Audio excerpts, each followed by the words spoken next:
A certain man, widely regarded as the useless eldest son of Count Perdium, bore a reputation that overshadowed him. He was uncontrollable, a reclusive sword master confined to his room, and often labeled as a madman. This man's name was Ghislain Perdium. Amidst the chaos, a knight clad in armor trembled in pain as he struggled to comprehend the reality of his defeat. He had fallen to Ghislain, whom he considered nothing more than human garbage. It seemed inconceivable to him that, as the finest knight in the north, he had been bested by someone so despised. Surrounding the knight lay the lifeless bodies of several others who had shared his fate. As the injured knight quivered, another figure approached. The new arrival, a man adorned in fine armor and wielding a massive axe, questioned whether the surroundings were to the knight's liking. The man spoke of the substantial expense he had incurred in creating the traps, his tone cold and detached. His icy gaze bored into the injured knight as he inquired whether the place suited him. Enraged, the knight struggled to accept that someone like Ghislain, whom he deemed a worthless bastard, could orchestrate such a scheme. Through clenched teeth, he demanded to know if Ghislain had foreseen his plan. Ghislain moved closer, his expression unyielding, and revealed that he had anticipated every detail. He spoke of knowing the enemy's numbers, the identities of their spies, and even the source of their reinforcements. With a chilling calm, he told the knight that every move had played into his hands. Overwhelmed by the revelation, the knight struggled to grasp the truth. Raising his voice, he declared himself always to have a hidden ace and demanded to know how someone as insignificant as Ghislain could have orchestrated such a victory. Before the knight could finish speaking, Ghislain silenced him with a kick to the face. He commanded him to stop talking. Removing his helmet, Ghislain declared his intention to win not only this war, but every conflict to come. He then asked the knight if he understood why victory was assured. Smiling, Ghislain confidently stated that he held all the plans necessary for triumph. The narrative shifted to a year earlier, taking place in a soldier's camp within the Lithania kingdom near Perdium estate. Within one of the tents, Ghislain awoke abruptly, stunned to find himself alive. He instinctively placed a hand on his neck, verifying his survival. His mind raced as he recalled events from what's in his mind was mere moment earlier. A knight had disarmed him, knocking his sword away. As he fell to his knees, blood dripping from his mouth, the knight, distinguished by red hair and golden armor, proclaimed Ghislain's end.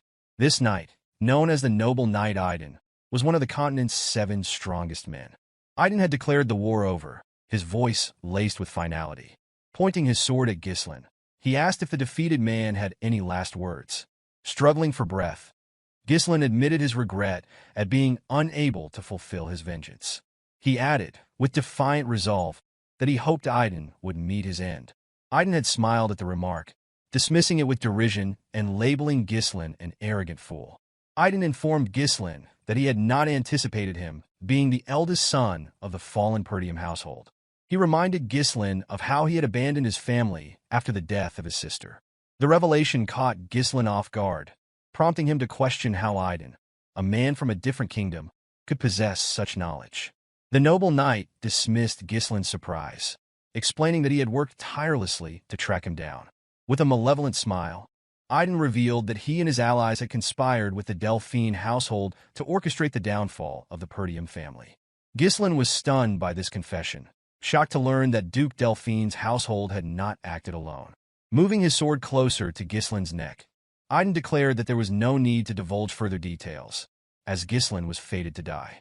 He demanded that Ghislain accept his end, but Ghislain, filled with fury, vowed never to forgive him.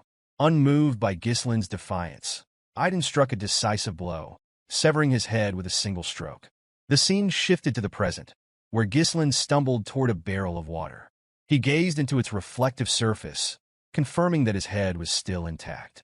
Confusion gripped him as he struggled to reconcile the events, wondering if he was hallucinating. Glancing around, Ghislain noticed that he appeared much younger than he remembered. Suspicion gnawed at him as he speculated whether he had been captured and used as an experiment by mages. Resolving to exact revenge if that were the case, he scanned the area and noticed a sword lying beside the barrel. While deep in thought, he heard a voice call out to him, addressing him as young master. The figure entered the tent and urged him to come outside, stating that he knew Ghislain was awake.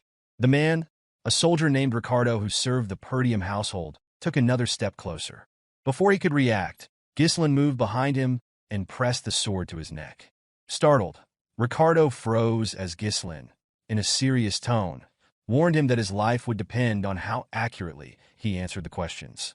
Ricardo, addressing Ghislain as young master, retorted that he was crossing a line. Ghislain, taken aback by Ricardo's casual demeanor despite the threat, demanded an explanation.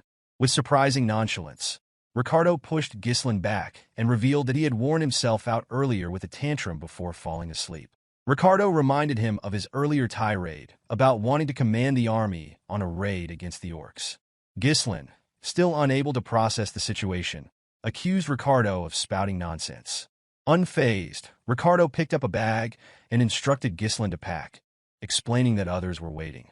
With growing unease, Ghislain asked where they were headed. Ricardo, walking past him, informed him that their destination was the Perdium estate.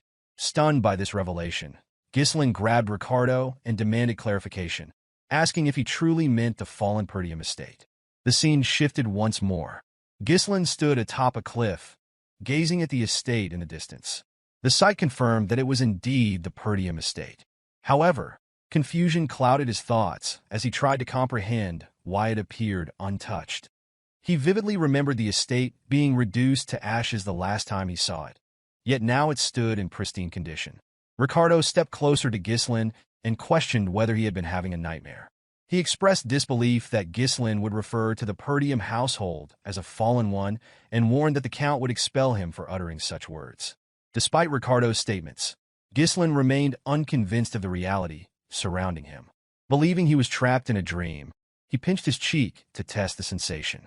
Feeling the sharp sting of pain, Ghislain came to the startling realization that everything was real.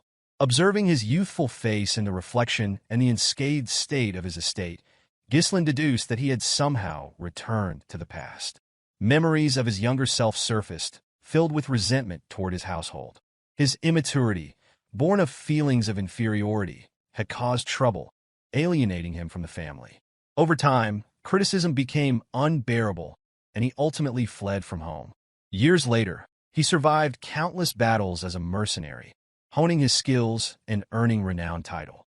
With his reputation solidified, Ghislain returned to his county, intent on making amends for past mistakes. But by then, his household had been reduced to ashes. Now, standing before his family's flag on top of a camp, Ghislain felt a flood of relief. Everything he had lost, his estate, the people he cherished, was still intact. Overcome with emotion, he laughed uncontrollably, teetering on the edge of madness, and fought the urge to burst into song. Yet, the moment of joy was fleeting. Ghislain recalled Ricardo's earlier mention of their mission, a raid on the orcs.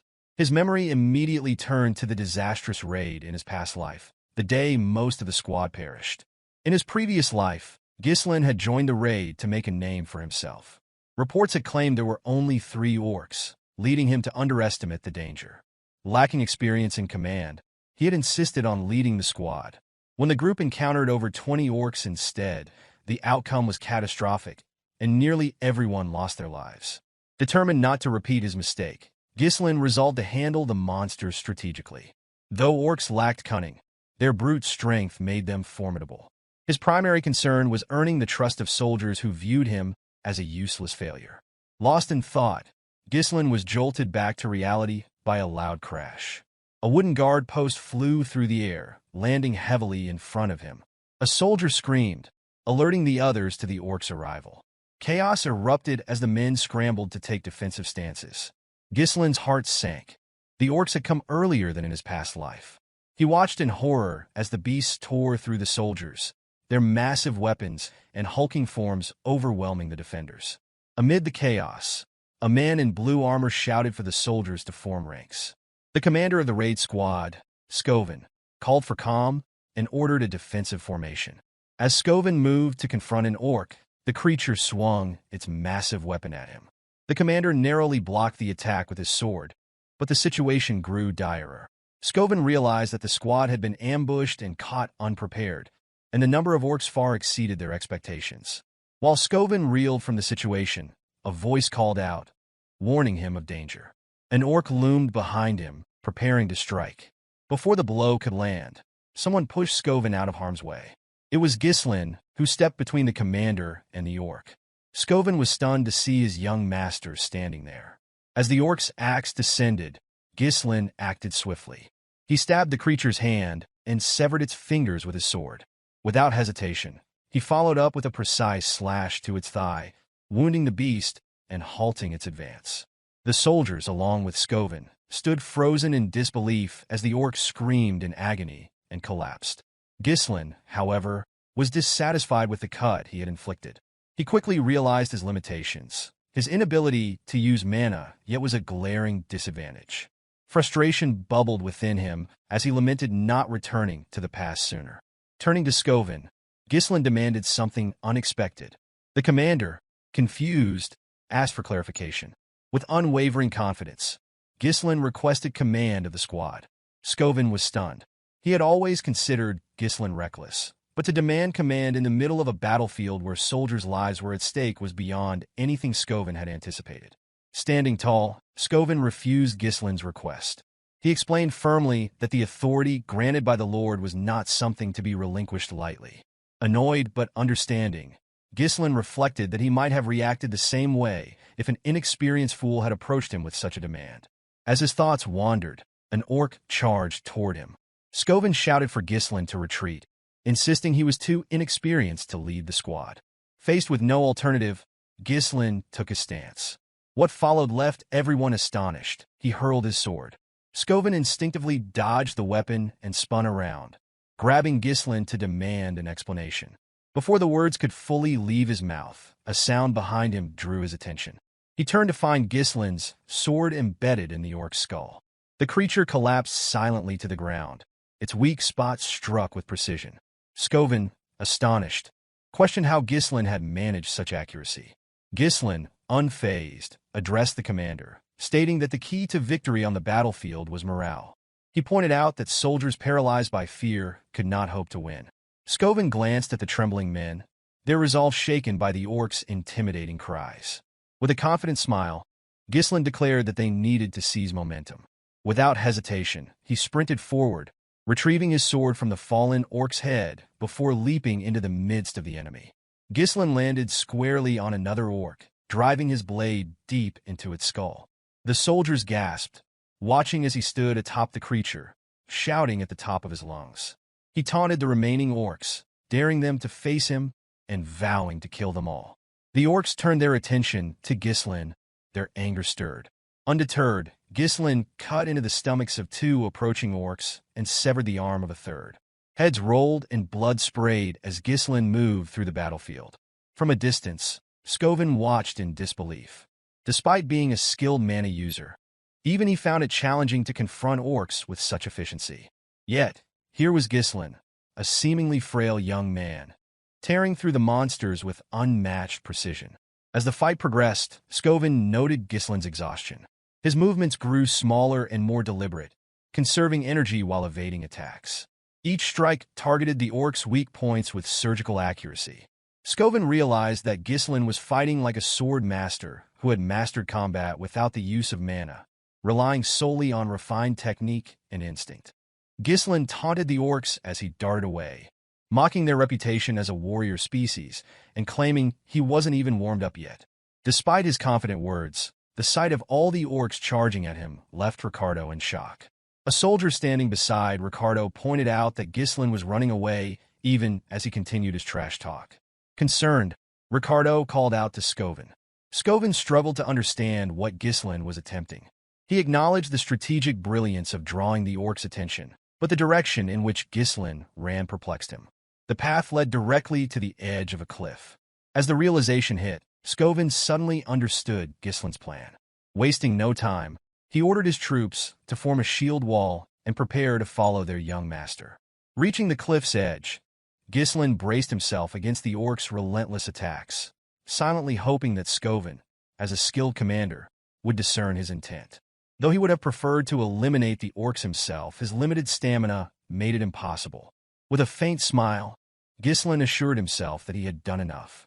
As if on cue, the orcs turned at the sound of soldiers advancing behind them. The sight of Scoven and his men spears at the ready and forming a solid shield wall, caused the orcs to hesitate. Ghislain, seeing this, grinned and declared the timing perfect. Without hesitation, he leapt off the cliff. The moment Ghislain disappeared from view, Skovin ordered the soldiers to push the orcs over the edge. The troops advanced, shouting as they drove their spears into the monsters. The orcs, overwhelmed, were pushed off the cliff one by one, their massive bodies tumbling to the ground below and painting the area in blood. The soldiers stood stunned, marveling at what they had achieved. They could hardly believe they had managed to defeat all the orcs. With the battle over, Skovin rushed to the cliff's edge and called out for Ghislain. To his relief, he spotted his young master clinging to the cliffside, his sword embedded into the rock. Ghislain, breathing heavily, smiled weakly at the commander.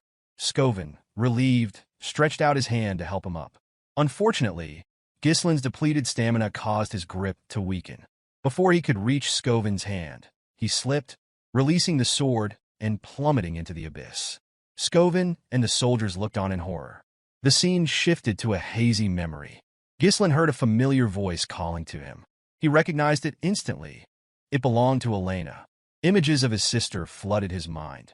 Her tears when their mother passed, her gratitude for his care, and the bitter words she once spoke, telling him she hated him. As these memories replayed, Ghislain felt a tug and saw Elena as a little girl, asking to go with him. Awakened by this vision, Ghislain opened his eyes. He was in a room with a cloth draped across his forehead. He realized the soldiers had managed to save him, and a wave of relief washed over him. Yet he couldn't shake the strangeness of the dream. Attempting to sit up, he was overcome by pain, his body trembling from the toll of his exertion.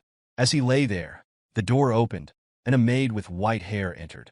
Her name was Belinda, and she beamed with happiness upon seeing Ghislain awake. Setting a bucket on the table, she expressed her worry and reminded him that she had advised him to leave the battle to the soldiers. To her astonishment, Ghislain suddenly rushed forward and embraced her tightly. Belinda stood in shock at her master's sudden embrace. She asked if she had offended him somehow, but Ghislain reassured her, saying he was simply happy to see her. Since his childhood, Belinda had served as Ghislain's personal tutor and remained by his side despite his immature antics. However, after the Perdium family fell to ruin in his previous life, Belinda had vanished, and he never saw her again. Belinda, confused by his unusual behavior, asked why he would be so happy when they saw each other every day. Ghislain felt the need to share the truth. He urged her to listen carefully and revealed that a catastrophe would soon strike their family. Uncertain what he meant, Belinda pressed him for an explanation. With a serious expression, Ghislain told her that he had died and come back to life. Belinda laughed, assuming he was exaggerating because of his near-death experience with the orcs. Ghislain clarified that he wasn't referring to the recent battle, but Belinda dismissed his words, instead warning him that he should focus on his own safety. Realizing she didn't believe him, Ghislain grew frustrated. Belinda shifted the subject and asked what he would have done if he were too injured to attend the upcoming festival. Her question caught Ghislain off guard. Belinda reminded him that Elena, his sister, had been eagerly waiting for this day to go to the festival with him. She emphasized that it was a perfect opportunity for the siblings to mend their strained relationship. Ghislain glanced at a picture of himself and his sister, recalling the annual festival held at this time. In his previous life, his trauma had kept him from enjoying it. He asked Belinda when the festival would begin. She replied that it was scheduled for next week, a date etched into Ghislain's memory. A week from now was the day that his life changed forever. While lost in thought, someone entered the room. Ghislain was shocked to see Elena, who had come to visit him. Without hesitation, Ghislain ran to embrace his little sister. Belinda and Elena both stared in surprise.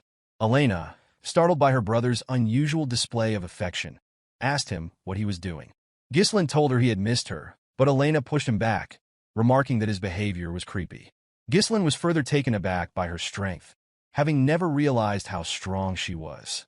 Elena, dusting off her clothes, explained that she had come because Belinda had asked her to visit. She demanded to know what game he was playing and questioned whether he thought this would fix everything. Ghislain, confused, asked what she was talking about. Elena reminded him of his past behavior, recounting how he had once told her to leave him alone because she was annoying and that he felt disgusted by her very breath. Hearing this, Ghislain was horrified by the memory. In his previous life, he had not been close to Elena, and he admitted to himself that he had been a terrible brother. Overwhelmed with guilt, Ghislain apologized to his sister for his past actions. Belinda was stunned. She had never seen her master apologize first. Elena, skeptical, asked if he had hit his head. She mentioned hearing that an orc had struck him during the raid. Ghislain, irritated, wondered why both Belinda and Elena kept bringing this up. He corrected them, insisting he was the one who defeated the orcs. But as soon as he spoke, a sharp pain shot through his body, and he collapsed. With a smug smile, Elena teased him, remarking that he had returned unconscious after battling the orcs. Belinda and Elena laughed at the sight of him trembling, leaving Ghislain surprised by their laughter. Yet deep down, he was happy to see them acting just as he remembered. Reflecting on his past, Ghislain regretted how much time he had wasted on meaningless pursuits. He remembered the festival that would occur next week. In his previous life, he had rejected Elena's offer to go together, claiming the events of the raid had upset him. That decision marked the last time he ever saw his sister.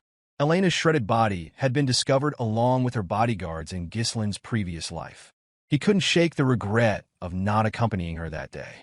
As these thoughts consumed him, a knock on the door interrupted his brooding. Two armored men entered the room, Jamal and Philip, Elena's bodyguards.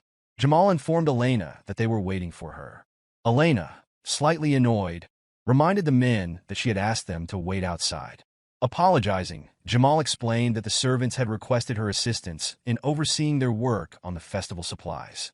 This revelation surprised Ghislain, who questioned why the maids would assign such a task to Elena. Belinda, ever blunt, remarked that Ghislain was clueless because he spent his days lazing about.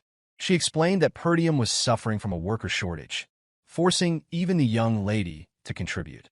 The news shocked Ghislain. He couldn't believe such a shortage existed, though it made sense. His past self had never paid attention to the estate's affairs.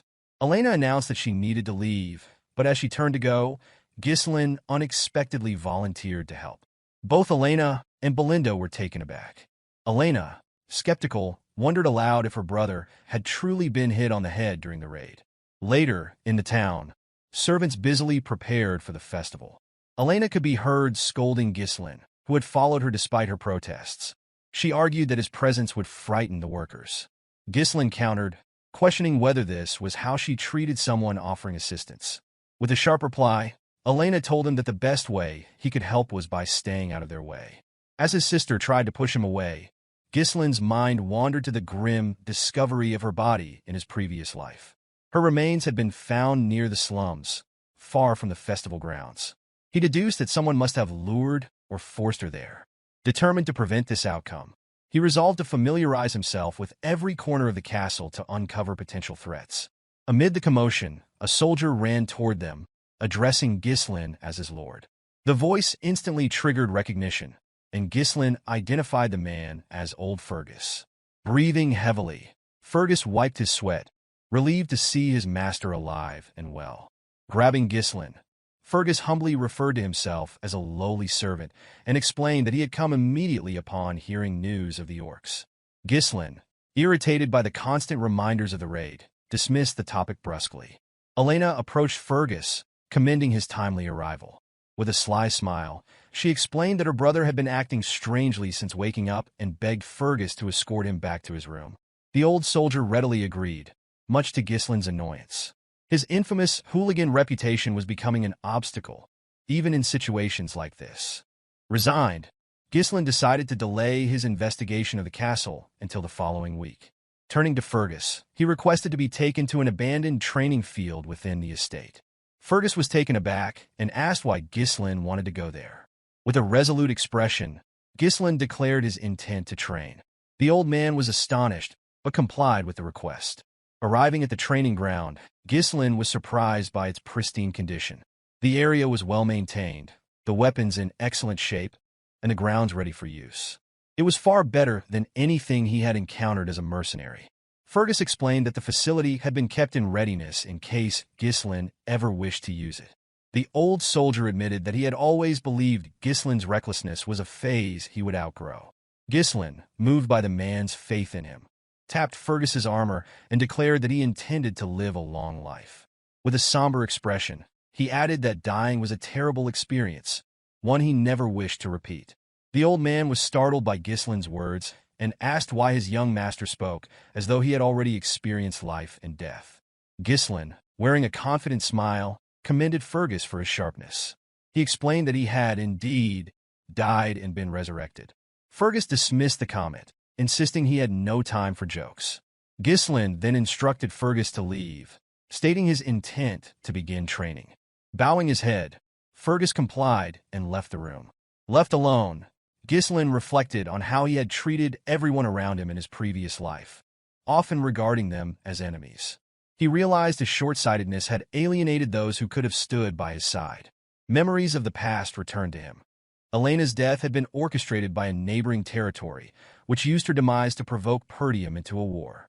The conflict eventually led to the household's downfall. Elena's tragic death had been the catalyst for it all. Determined to rewrite his family's fate, Ghislain resolved to set things right in this life. To achieve his goals, he needed to strengthen his physique and refine his abilities. Although time was limited, Ghislain was confident in his capacity to master mana control. Sitting in a lotus position, he began to meditate. Mana, a supernatural force enabling humans to surpass their limits, was said to be challenging to detect and harness. For Ghislain, however, it was second nature. Even amidst the chaos of battle, he had easily connected with the mana particles floating in the air, bundling them together as if spinning thread on a spool. With his battle-hardened experience, creating a mana core was a straightforward task. But Ghislain knew that a single core wasn't sufficient. His success as one of the 7 strongest men had come from mastering an advanced technique. Using knowledge from a half-burned magic book he had found in his previous life, he developed a method to create additional cores. By forming a connected network of 2 or even 3 cores, he could generate explosive power. As he pushed mana through his body, Ghislain screamed in pain. Blood poured from his nose and mouth, and he was disheartened to realize he could only create 3 cores. In his past life, he had managed 5. The technique, while powerful, demanded an immense amount of mana, and Ghislain knew its limitations well. It was this very method that had left him vulnerable during his fight with Idun. The noble knight had brought an entire knight order to the battle, overwhelming Ghislain when he had run out of mana. He was convinced that he would have won if the fight had been fair. Though unstable, Ghislain was undeterred. He had youth and time on his side now, and vowed to refine the technique further. Anger flared within him as he promised to take vengeance on Idun and the traitorous allies of House Delphine who had conspired to destroy Perdium. He swore that this time, he would be the one to deliver the final blow. The scene shifted to the day of the festival. Ghislain donned his gear and made his way to the festival grounds. Elena, spotting her brother, was visibly shocked. She approached him, asking if something was wrong and reminding him that he had never shown interest in such events before. Ghislain calmly replied that, as a member of the Perdium household, it was necessary for him to attend these gatherings occasionally. Elena looked at him suspiciously, remarking that he had been acting strangely lately. She went on to say that she had heard rumors about his week-long training regimen, a stark departure from his usual indolence. With a nervous expression, Ghislain explained to his sister that there was nothing unusual about the heir of a knightly family engaging in training. Elena reminded her brother that he had never cared about such matters before. She also recalled that he had once declared their father to be annoying and expressed eagerness to assume the role of lord. Ghislain was shocked to hear his own words repeated back to him. Smiling brightly, Elena remarked that she liked the changes she observed in him, adding that it felt as though he had returned to his former self. Ghislain reflected on the past week, realizing that his recent actions had begun to reshape both his reception by others and his future prospects. While Ghislain was deep in thought, he noticed Belinda giving instructions to Elena's bodyguards. She directed them to resolve any issues caused by Ghislain independently, emphasizing the importance of avoiding problems, especially with so many visitors around. The 2 men assured her that she could rely on them. Despite the overall consistency in events, Ghislain found it challenging to measure the impact of his actions on smaller occurrences. Utilizing the information available to him effectively became a priority for Ghislain, who knew he needed to respond appropriately to each situation. Ghislain accompanied his sister throughout the festival, carefully observing their surroundings for any suspicious behavior. After some time, Elena sat down and commented that she had enjoyed the festival a little, though she found it repetitive and wondered if there was anything new this year.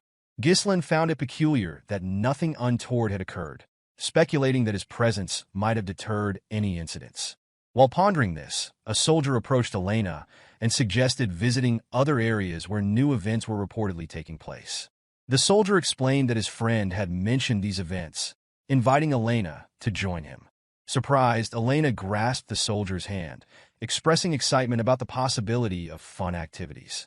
As Ghislain observed, he realized that the two soldiers accompanying them, Jamal and Philip, were traitors. He struggled to comprehend how these men, once the most trusted knights of their household and known for protecting Elena since her childhood, could betray them. It was common knowledge that they had sacrificed their lives to defend her in the past. With a smile, Jamal welcomed Elena to the supposed event. To her astonishment, the area was desolate and unkempt. She questioned Jamal about the likelihood of an event being held in such a place, to which he nervously replied that preparations were likely delayed, but that attendees would arrive soon. Elena assumed he was joking and teased him about performing in such a shabby location. While the conversation continued, Ghislain surveyed the surroundings. Despite its appearance as an abandoned street, he noticed that escape routes had been carefully blocked, indicating premeditated preparations. Elena, tugging at his arm, suggested leaving. Jamal, however, urged her to stay and watch the performance, but Elena refused, stating that she had no interest in remaining in such a place. Ghislain asked his sister if she worked out, playfully commenting on her strength. Before she could respond, Philip appeared with a menacing expression, asking Elena to wait. Alarmed, Elena accused the two men of acting strangely and questioned whether something was wrong. Jamal apologized for frightening her and, with an unsettling demeanor, mentioned a request that had been received. As Jamal spoke, three men entered the area. Two were dressed in black, while the leader wore a blue coat and matching hat. This man, named Frank, commended the traitors on their efficiency. Jamal approached Frank, announcing that they had delivered their mistress as promised and stating that their deal was now concluded. Frank noticed Ghislain's presence and expressed dissatisfaction, noting that he had not asked for him to be brought along. With a nervous grip on her brother, Elena held on tightly as Jamal, smiling, declared that Ghislain had foolishly followed them, unaware that he was walking into his graveyard. Ghislain questioned Jamal, asking if he truly believed he could escape after betraying them. With a smug expression, Jamal dismissed the concern, suggesting that Ghislain should worry about himself. He explained that he and his ally could simply flee to a distant land. Jamal elaborated that they had grown tired of the impoverished county, plagued by barbarian raids, and noted that many others were leaving as well. As he spoke, Ghislain closed the distance and struck, slicing through Jamal's armor in a single blow. The sight stunned everyone present as Jamal's body fell apart. Ghislain coldly remarked that those who left before never tried to sell out their own people. Turning to Philip, Ghislain demanded to know if he was wrong. Philip quickly seized Elena, cursing Jamal and calling him an idiot. He expressed disbelief that a knight could fall to an amateur. Before Philip could draw his sword, Ghislain hurled his blade, striking Philip's forehead and killing him instantly. Elena rushed to her brother's side. One of the men in black, still processing the scene, asked Frank if the young man before them was truly Ghislain. Another commented that Ghislain had no prior combat experience or formal training. Frank confirmed their observations, though he admitted he found it difficult to believe. The sight of Ghislain eliminating two knights so swiftly, using mana-infused strikes, was unexpected. Trembling, Elena asked Ghislain to explain what was happening. Instead of responding, he struck her neck, rendering her unconscious. Gently placing her on the ground, he told her to rest for a while. Frank, watching this, thanked Ghislain for simplifying their task. He noted that Ghislain was far more formidable than expected and revealed that they had intended to deal with Jamal and Philip themselves. Lighting a pipe, Frank inquired whether Ghislain had been concealing his true abilities all along.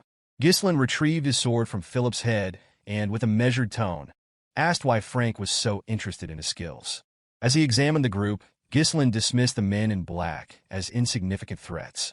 Frank, however, was different.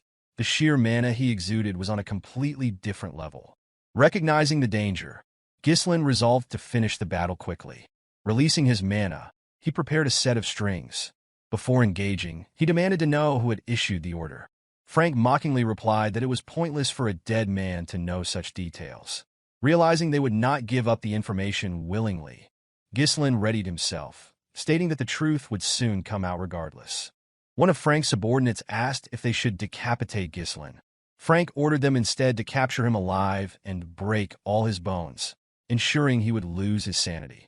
With a sinister smile, Frank added that Ghislain's screams of agony would make for a perfect masterpiece. At Frank's command, the two men charged at Ghislain. Ghislain reached into his pocket and hurled a firecracker at one of the attackers. The sudden distraction caused the man to falter, and in that moment, Ghislain closed in and delivered a fatal stab to his head. The remaining subordinate scoffed, calling it a cheap trick before launching his own attack. Ghislain swiftly maneuvered his sword behind him to block the strike. As the two locked weapons, Ghislain gripped his blade tightly, using it to strike the man's hand. Before the man could recover, Ghislain executed a swift strike, severing his head. As Frank launched a sudden attack, Ghislain deflected it with a second sword. Frank was stunned, unable to comprehend how Ghislain managed to block from such an awkward position. Believing his ambush to have been flawless, Frank was caught off guard. Ghislain quickly shoved Frank's sword downward and rose to his feet, delivering a clean slash across Frank's neck, causing his pipe to fall to the ground. To Ghislain's astonishment, Frank retaliated almost immediately, using mana to reinforce his neck.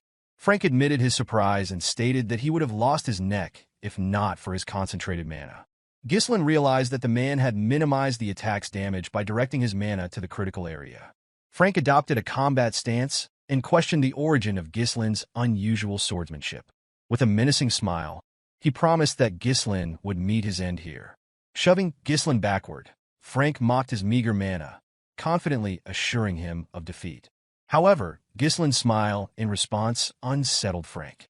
Puzzled, Frank hesitated, giving Ghislain the opportunity to parry his sword and disrupt his balance.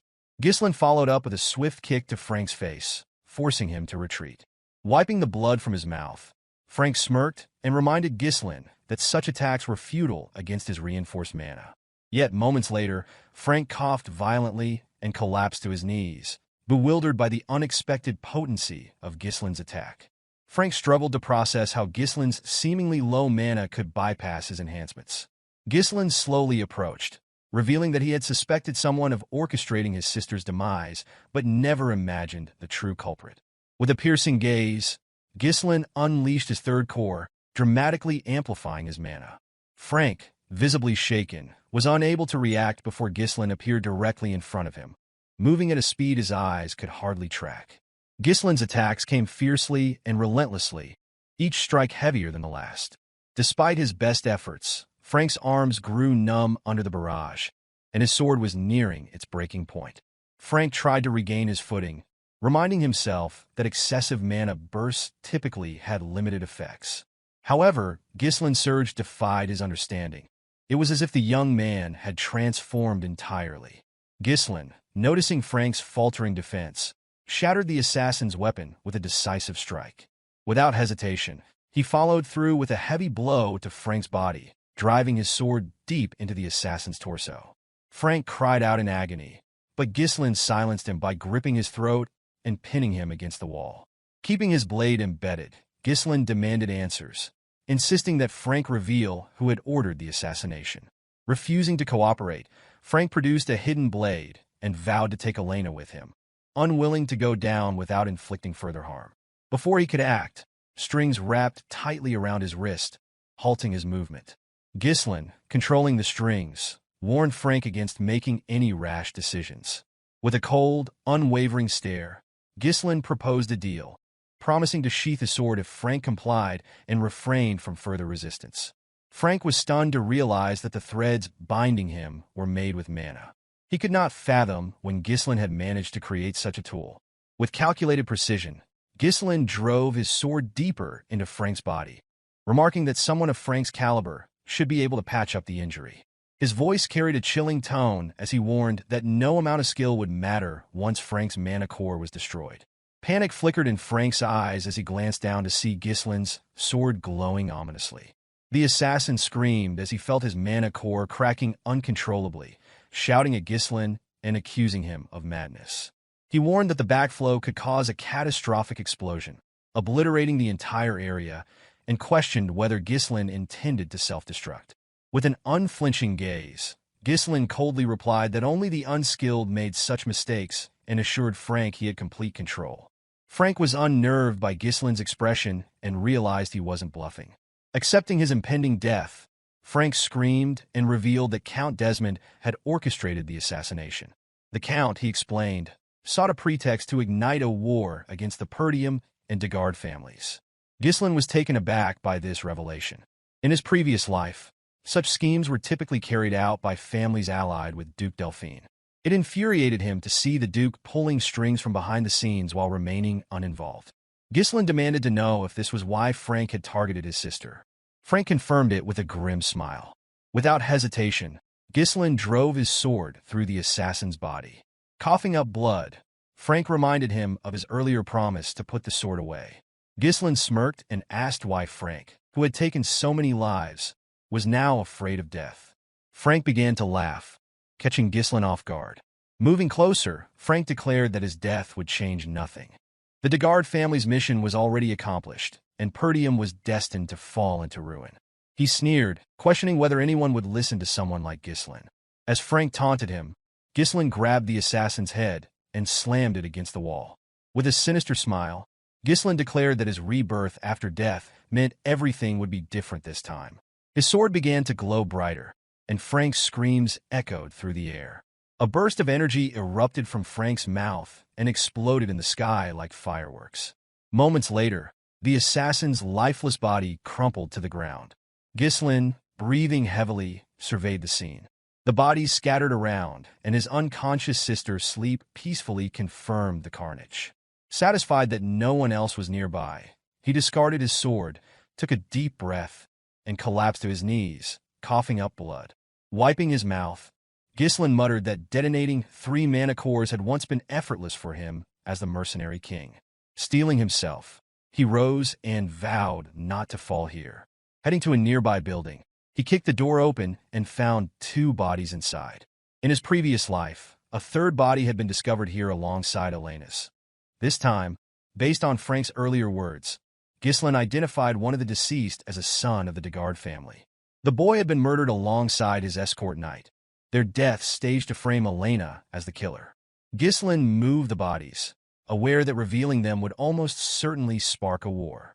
Deciding to eliminate all evidence, he took out a firecracker and set the building ablaze. With the flames consuming the damning proof, Ghislain carried his sister and began walking away. Determined, he promised himself that his enemies would never succeed in their plans. Unbeknownst to Ghislain, a figure hidden in the trees observed his every move. After watching for a moment, the person disappeared into the shadows. The scene shifted to a round table, where the observer reported the assassination's failure to a group of superiors. The members of the council were visibly shaken, unable to comprehend how Frank and the 2 knights had failed their mission. The council members questioned the spy, accusing him of underestimating the mission because he assumed it would be easy.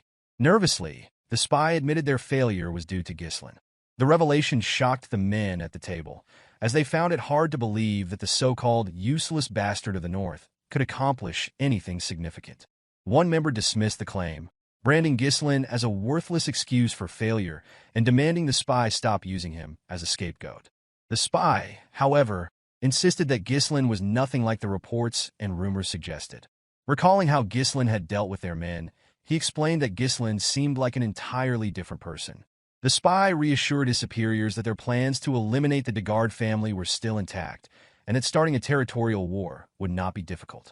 Pleading for another opportunity, he promised to rectify his failure. The council members, unimpressed, silenced him, berating him for his inability to gather adequate intelligence on a single individual. They condemned him for delaying their plans and were outraged that he dared request another chance after his failure. The group ultimately decided to eliminate the spy. However, before the order was carried out, a man seated on a throne intervened, his voice cutting through the noise. He dismissed the commotion as tiresome and asked the spy to explain the kind of chance he was requesting.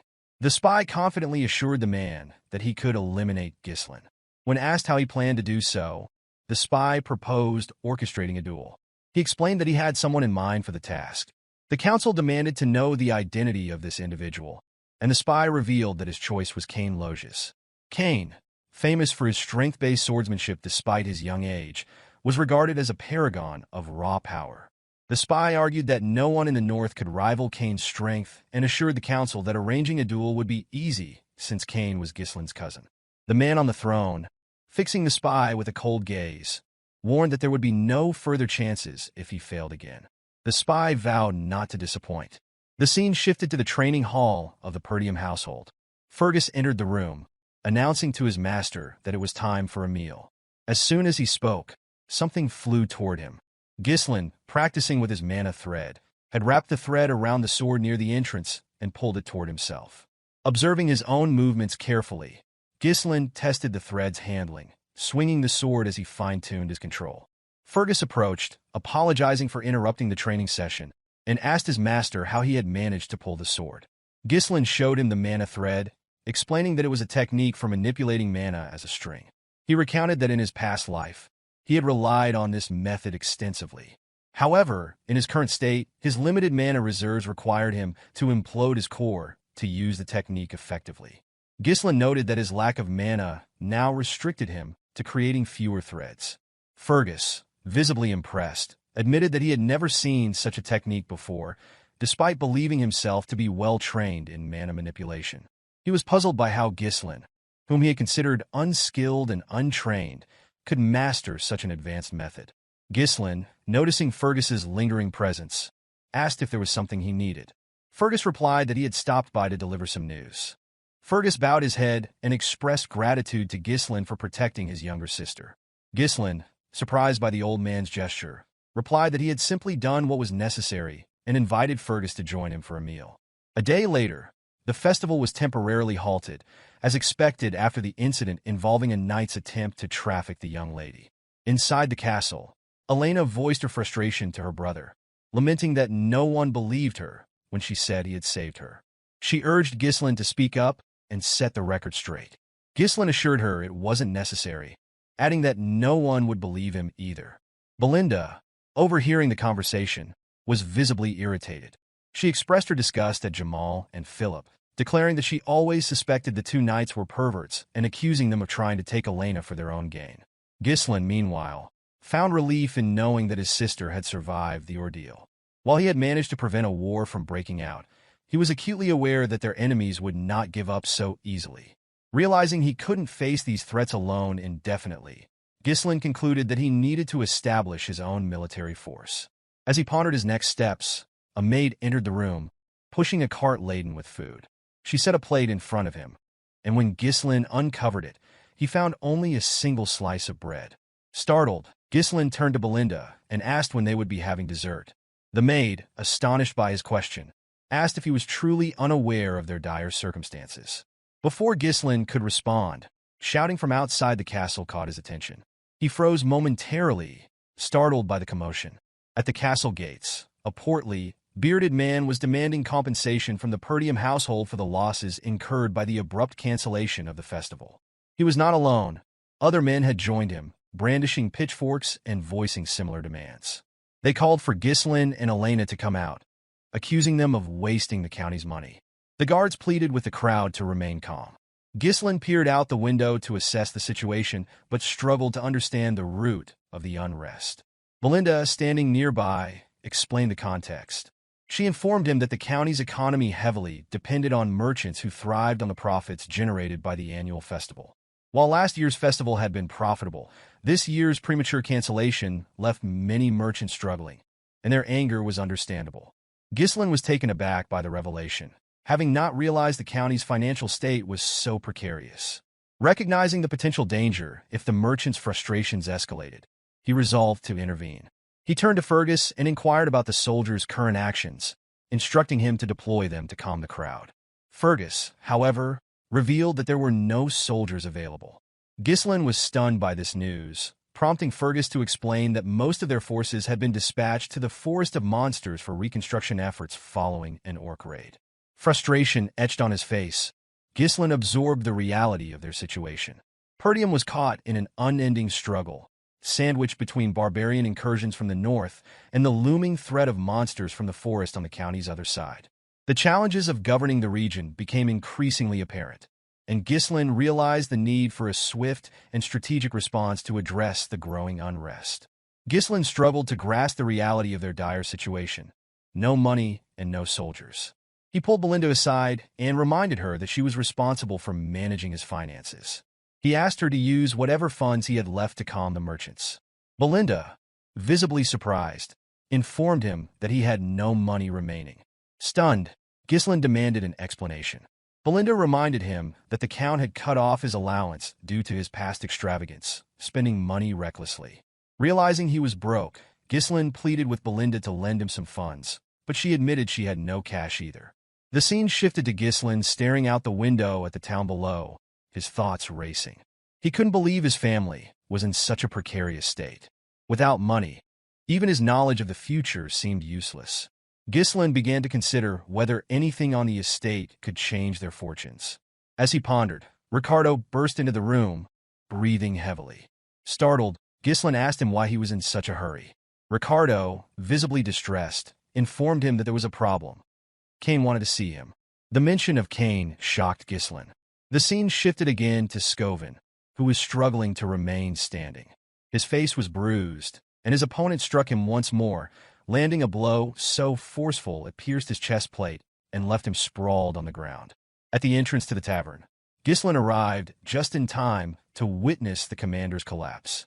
Scoven, noticing his young master, called out weakly.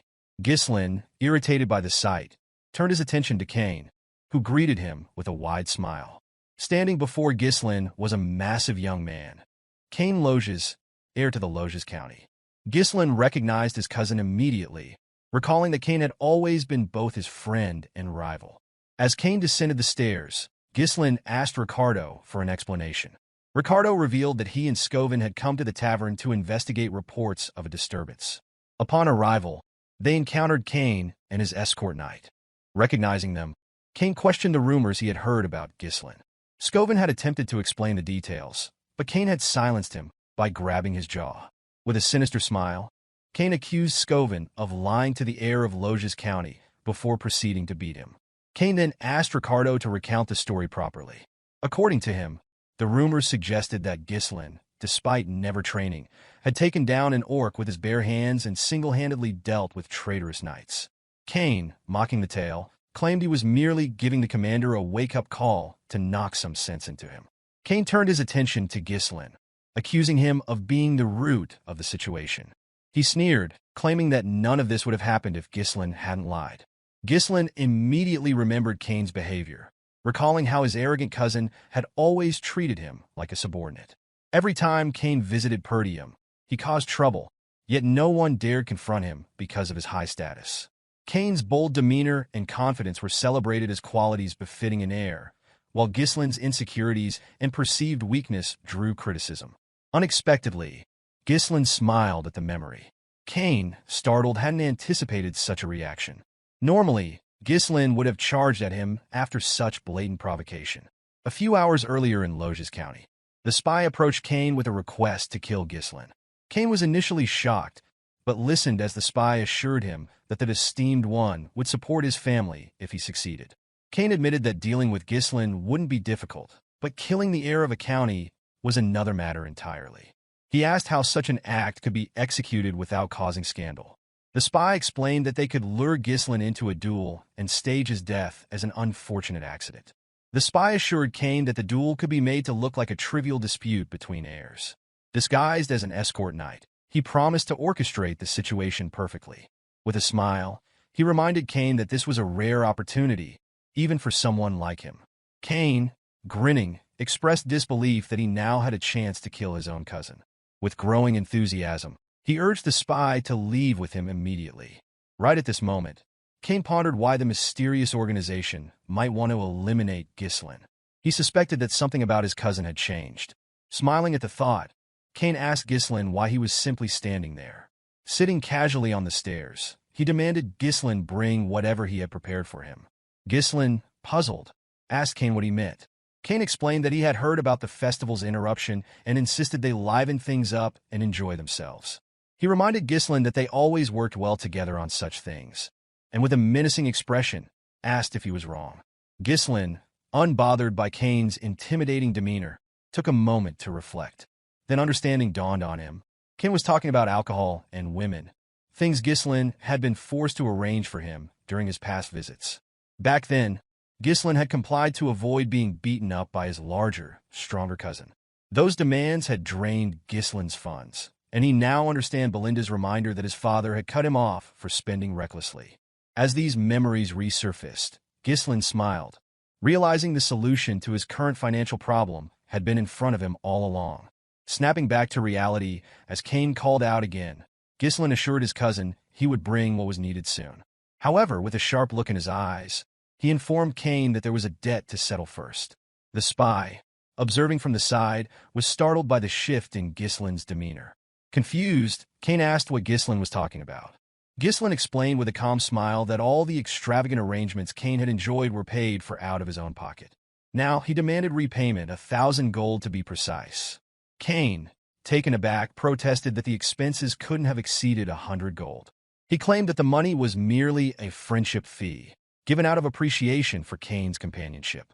Ghislain scoffed and called Cain an idiot, stating that he had always been treated as a doormat. With a smirk, Ghislain warned Cain to repay him immediately or face a beating. The tavern fell silent as onlookers gawked at Ghislain's boldness. Cain sighed, stood, and accused Ghislain of acting out because he had been lenient with him. He dismissed the idea that Ghislain had grown stronger and accused him of spreading false rumors about defeating knights. Cain labeled Ghislain a parasite who leached off the land and claimed that everyone in the north regarded him as a worthless scoundrel. With those words, Cain clenched his fist and demanded Ghislain pull himself together. Without further warning, Cain launched an attack. Ghislain easily sidestepped, dodging the blow. Both Cain and the bystanders, including Ricardo and the spy, were visibly stunned. Cain, growing more agitated, swung again, this time aiming for Ghislain's head. Ghislain ducked, moved low, and delivered a swift punch to Cain's ribs. Cain recoiled in pain, shocked to feel the force of the blow. Ghislain swung a punch toward Cain's head, but Cain managed to block it with his hand. Though he smiled at successfully blocking the attack, Cain immediately fell to his knees, screaming in pain. The spy rushed to his side, asking if Cain was all right. Ghislain, unimpressed, told Cain to stop whining, pointing out that he had blocked the attack. The spy quickly turned on Ghislain, demanding that he stay away from Cain. The tavern fell silent, the crowd stunned by the sight of Cain, the seemingly unbeatable air, brought low by Ghislain. Ghislain observed the situation, quickly deducing Cain's intentions. Whispering to the spy, Cain asked if his acting had been convincing. With a sly smile, the spy assured him it was perfect, explaining that the stage was now set to paint Ghislain as the aggressor. Cain, determined to leave a lasting impression, pulled a blue glove from his pocket. He raised it high and declared that Ghislain had disgraced the nobility with lies, accusing him of attacking without provocation. Before Cain could finish his speech, Ghislain hurled his glove at him, cutting off his words. Ghislain challenged his cousin to a duel, leaving Cain momentarily shocked. Ghislain pointed out that Cain had insulted him as an heir and assaulted his knight, accusing him of tarnishing the dignity of the nobility. With a calm smile, Ghislain asked if Cain intended to deny the allegations. Cain, regaining his composure, smirked. He had always believed Ghislain to be foolish, but he hadn't expected him to dig his own grave so thoroughly. Drawing his sword, Cain accepted the challenge, vowing that Ghislain would regret it, even if it cost him his life. Ghislain called out to Ricardo, who promptly responded. Ghislain instructed him to bring the merchants protesting outside the castle. Ricardo, taken aback, hesitated, but Ghislain, now smiling with a hint of madness, assured him it would help them make a great deal of money. While the cancellation of the festival had left merchants and tourists alike frustrated, Ghislain believed an event like this would be enough to rekindle their excitement and soothe tensions. The scene shifted to a stage surrounded by an eager crowd. Ghislain and Cain stood ready to duel, their confrontation attracting a throng of spectators. Many were thrilled at the prospect of Ghislain getting humiliated. The excitement reinvigorated the town, with merchants reopening their stalls to sell goods to tourists. Among the crowd, a chubby merchant shouted for bets to be placed, certain Cain's victory was inevitable. The merchants, confident of Cain's dominance, bet heavily in his favor. Cain rested his massive sword on the ground and questioned why Ghislain had turned a sacred duel into a marketplace spectacle. With a sinister grin, he warned that his sword wouldn't stop, even if Ghislain surrendered. Ghislain, unfazed, replied that enough people had gathered, signaling the start of the duel. Just as the fight was about to commence, the spy interjected, claiming that a proper bet couldn't proceed. The chubby merchant revealed to the crowd that no one had bet on Ghislain, a fact that surprised no one.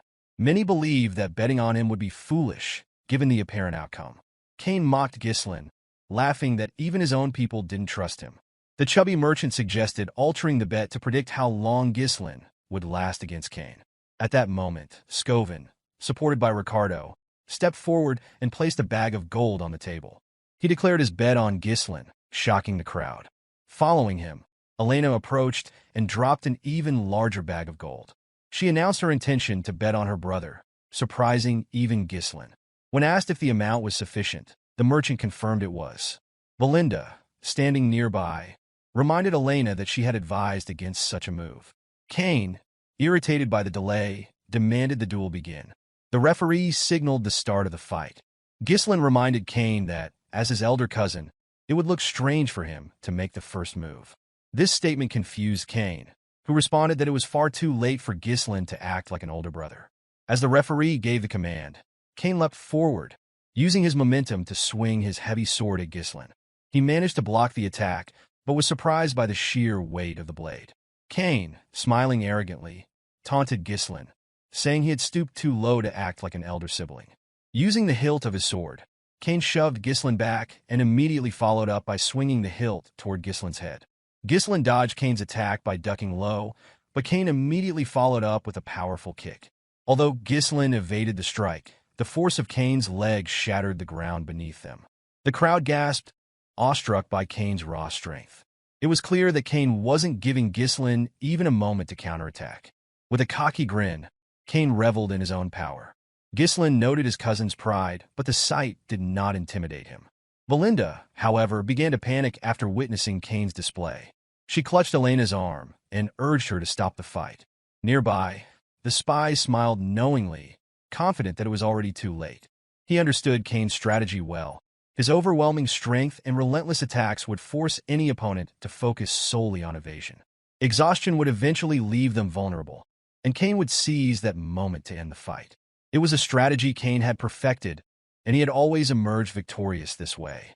As Cain's attacks became more aggressive, Ghislain continued to dodge, displaying surprising agility. Cain, noticing this, remarked that his cousin was as slippery as ever. He acknowledged that Ghislain's skills had improved since their last encounter. Switching tactics, Cain grabbed his sword by the blade and swung the hilt at Ghislain. He mocked his cousin, claiming that Ghislain had always been good at running away since they were children. Ghislain managed to block the attack with his sword, but Cain used the hilt to grab and toss him into the air. The crowd watched in stunned silence, assuming this was the end for Ghislain. The spy smirked, convinced of Cain's victory. As Ghislain descended, he calmly muttered that he had wanted to go easy on Cain. Unfortunately, Cain had crossed the line. Gathering mana into his legs, Ghislain controlled his landing and immediately charged at his cousin. Cain was caught off guard by Ghislain's sudden burst of speed and gasped in pain as Ghislain's blade struck his stomach. The spy, stunned, realized that Ghislain had condensed mana into his legs to regain stability and move swiftly. Ghislain chastised Cain, calling his swordsmanship ignorant. He accused Cain of believing he was invincible simply because his opponents cowered at his displays of strength. Taking a stance, Ghislain declared that he would open Cain's eyes. Enraged, Cain rushed forward with his sword. Ghislain countered by kicking the blade to push Cain back. Before Cain could recover, Ghislain leaped to the side, avoiding the weapon, and delivered a precise strike down Cain's shoulder to his hand. As Cain thrust his sword forward in retaliation, Ghislain sidestepped and pressed the blade down with his foot. Capitalizing on the moment, Ghislain landed a near-fatal cut close to Cain's neck. Blood trickled from the shallow wounds Ghislain had inflicted earlier, shocking the audience into silence before cheers erupted. No one had expected Ghislain to display such skill. Many in the crowd began regretting their bets on Cain, while Elena gleefully pointed out the turn of events to Belinda. Scovin smiled as he watched, while Cain, noticing his wounds, realized they were shallow. He deduced that Ghislain could have inflicted far greater harm, but had deliberately held back. Confusion clouded Cain's mind as he failed to comprehend how his cousin had attained such a level of swordsmanship. Ghislain glared at his cousin and tossed his sword aside. To the astonishment of everyone present, he declared that the gap in their skill was too great to entertain the crowd. Turning to Cain, Ghislain stated that he would fight him barehanded. Cain, now visibly irritated, demanded an explanation. With a calm demeanor, Ghislain explained that he intended to use this duel as an opportunity to educate his cousin. Rolling up his sleeves, he declared that the lesson would be delivered with his bare knuckles. Cain was taken aback when his cousin announced that he intended to educate him. Ghislain clarified to Cain that his skills in swordsmanship were superior and suggested providing a handicap. He proposed that they engage in a barehanded fight, an area where Cain excelled. With a serious expression, Ghislain declared his intention to double the original bet by adding 1,000 gold, asserting that he was confident in his victory. The crowd reacted with shock at the unexpected escalation, unable to fathom Ghislain's boldness in increasing the stakes. Among them, the spy was the most astonished. He struggled to believe that Ghislain had the audacity to challenge Cain to a barehanded fight. Nonetheless, the man felt elated, convinced that Ghislain's recklessness had handed him an advantage. As preparations for the fight commenced, the chubby merchant invited spectators to place their additional bets, announcing the switch to a barehanded contest between Ghislain and Cain. Opinions were divided. Some considered Ghislain foolish for challenging Cain to a test of sheer strength, while others believed he had a strategy and chose to bet on him. Cain was incredulous at his cousin's decision to face him barehanded. After a moment of hesitation, he instructed Ghislain to proceed as he wished, discarding his coat and readying his weapon. Lifting his sword, Cain proclaimed his intention to use it, charging at Ghislain immediately after. Belinda, observing this, expressed her frustration and urged her master to retrieve his weapon and defeat Cain. As these words left her lips, Cain swung his sword at Ghislain with lethal intent. However, Ghislain evaded the attack, smiling as he determined that his cousin required a lesson. Dodging Cain's strike, Ghislain dropped to the ground, avoiding the blade. Cain attempted to redirect his sword, but Ghislain maneuvered to his side and delivered a punch to Cain's thigh. Before Cain could react, a heavy blow landed on his jaw, causing him to lose his balance and collapse. Cain was left bewildered, unable to comprehend how Ghislain, whom he had always regarded as inferior, could execute such precise movements.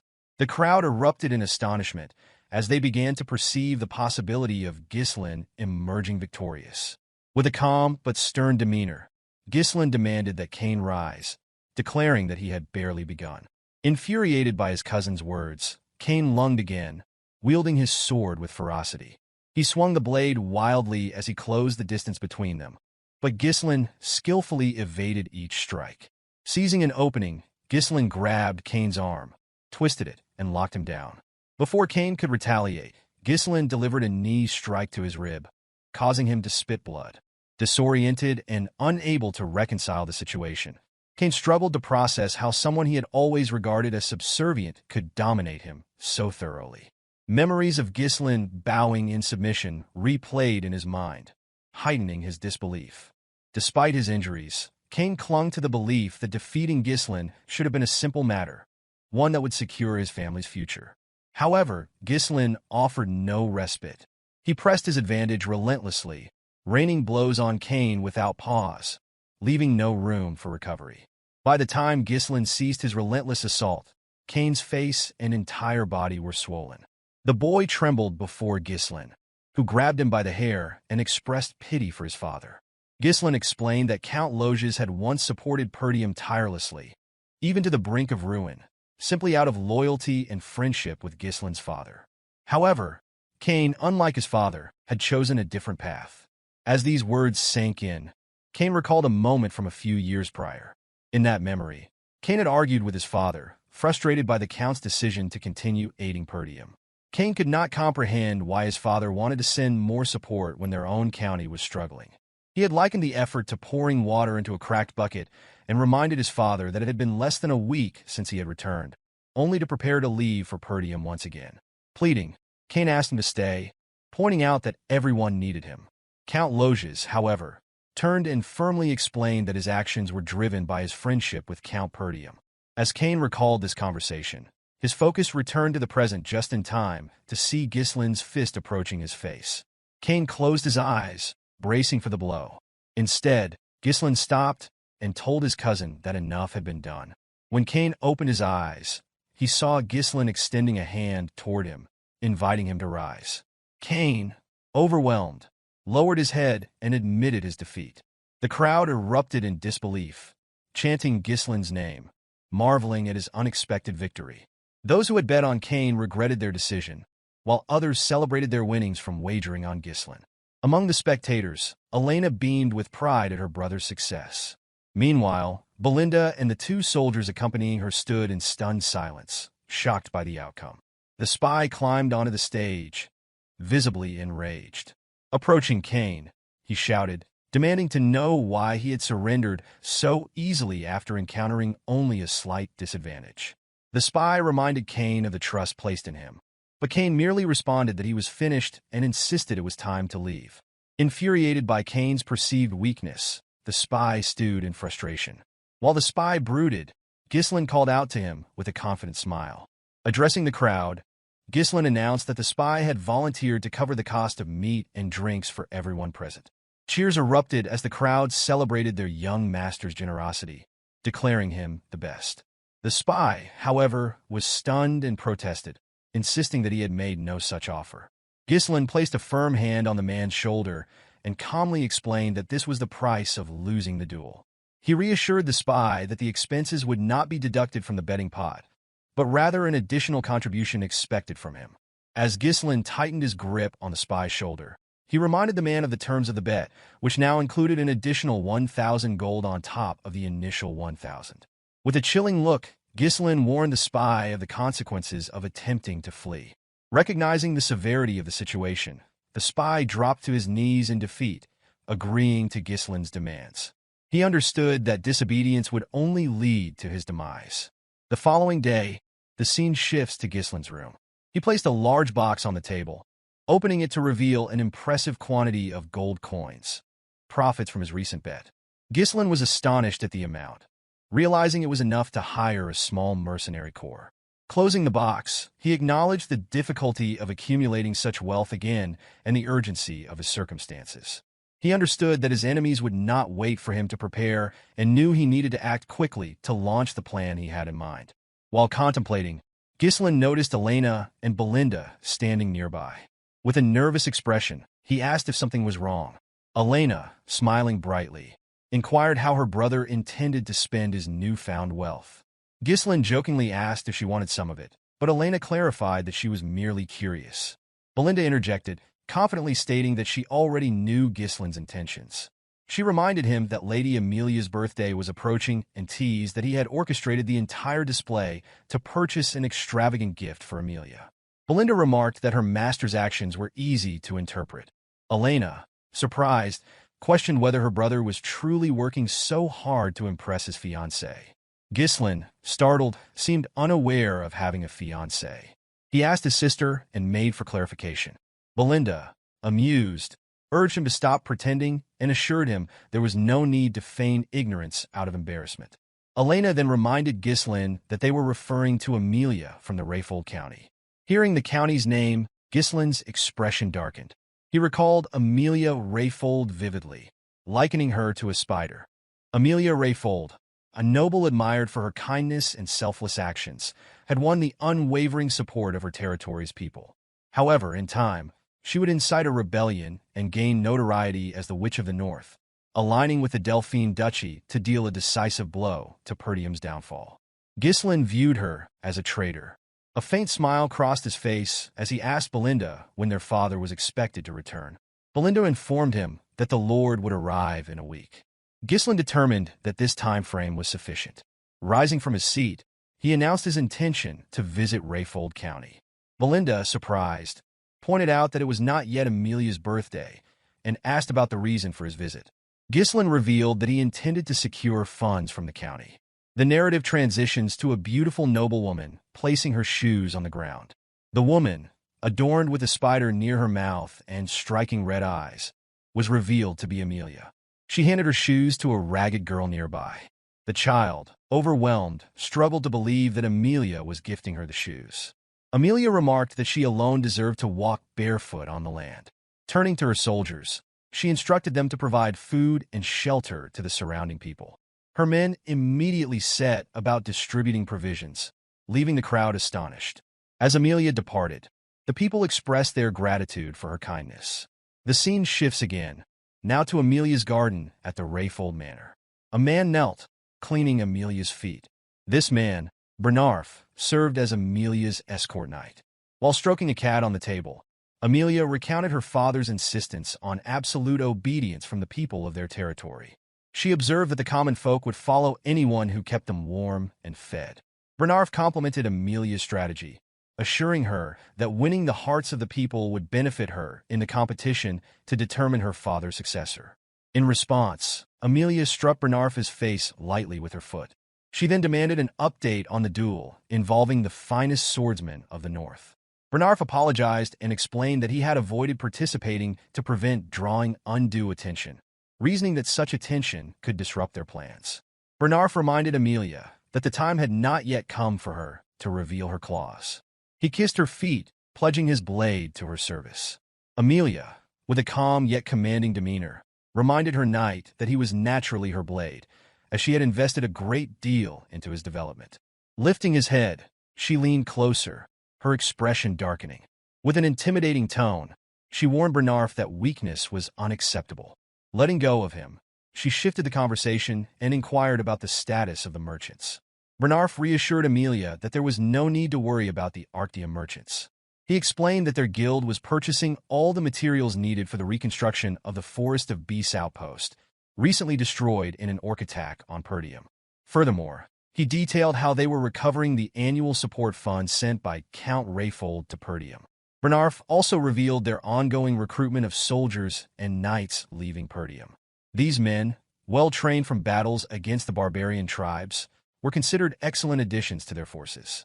Amelia commended Bernar's efforts, cautioning him to ensure that the guild maintained the appearance of an ordinary merchant operation.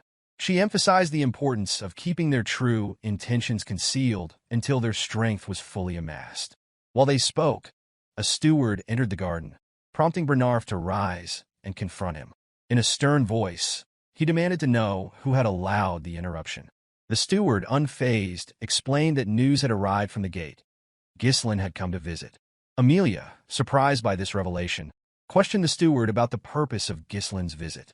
The man relayed that Ghislain claimed to have matters to discuss concerning their merchant guild.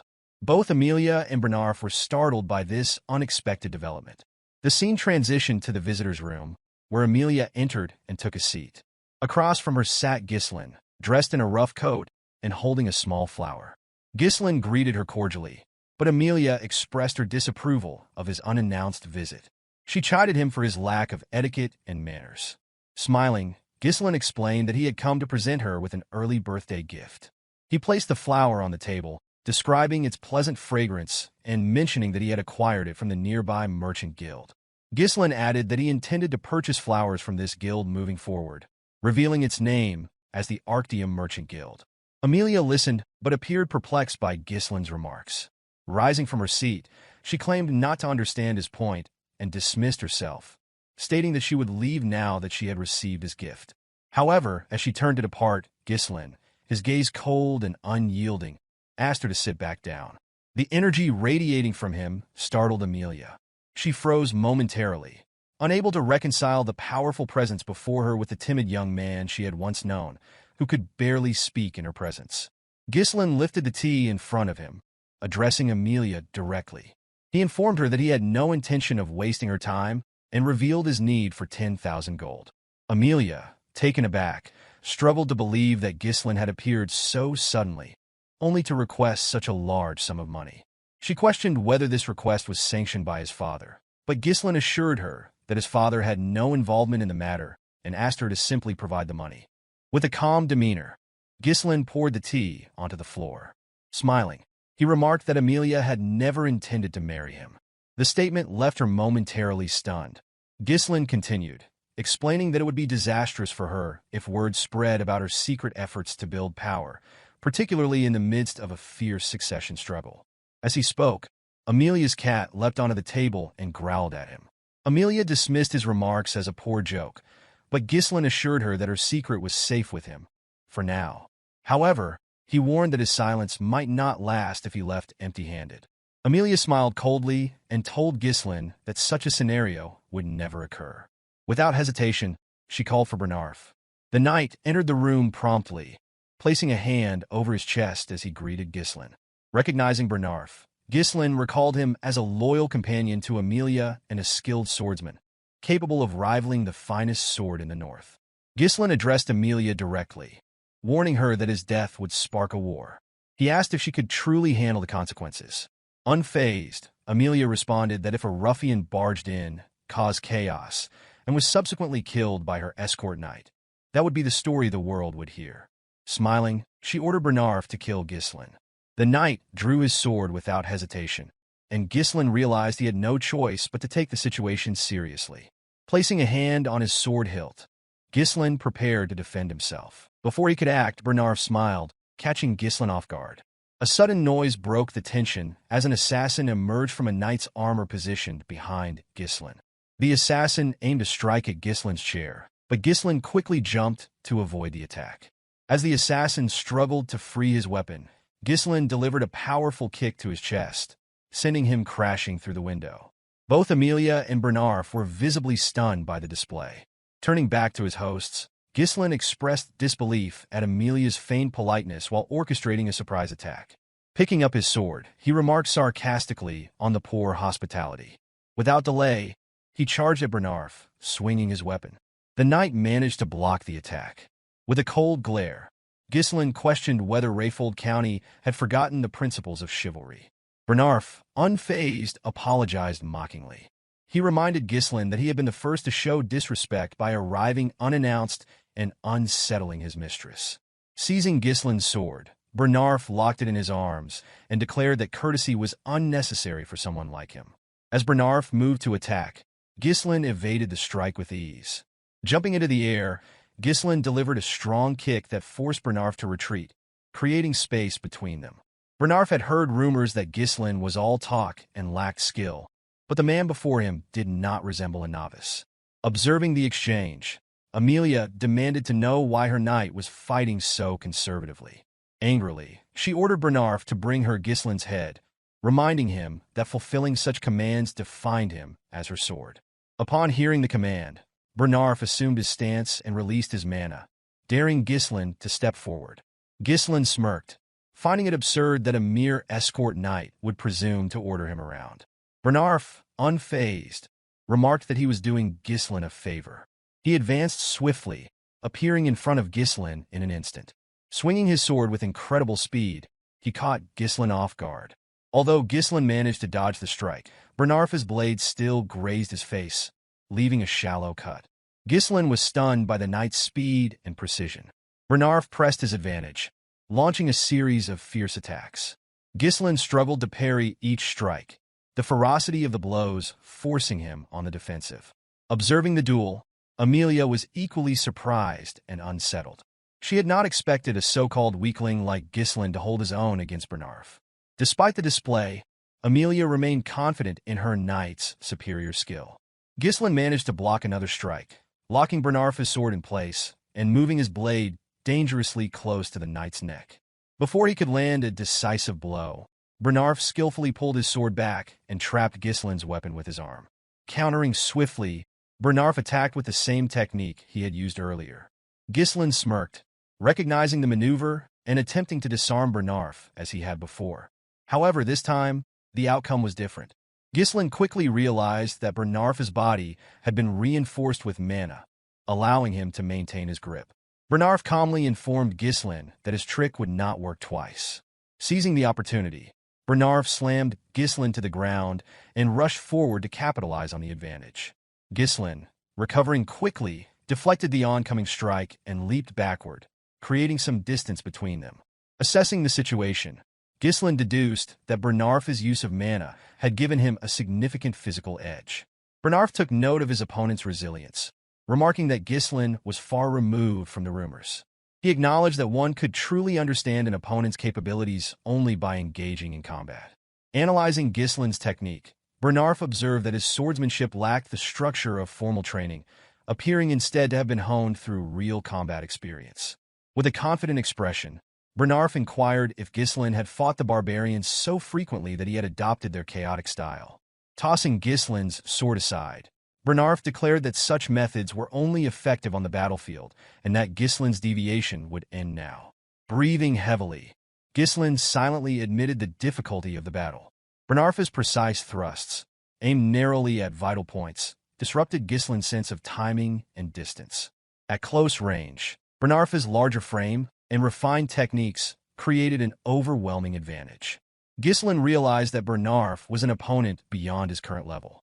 Raising his hand, Ghislain revealed a mana thread attached to his wrist. He informed Bernarf that his own time was running out as well. Pulling the thread sharply, Ghislain caught the knight off guard. Bernarf, unfamiliar with the technique, hesitated for a fraction of a second. Using this opening, Ghislain struck Bernarf at the back of his head with the hilt of his sword.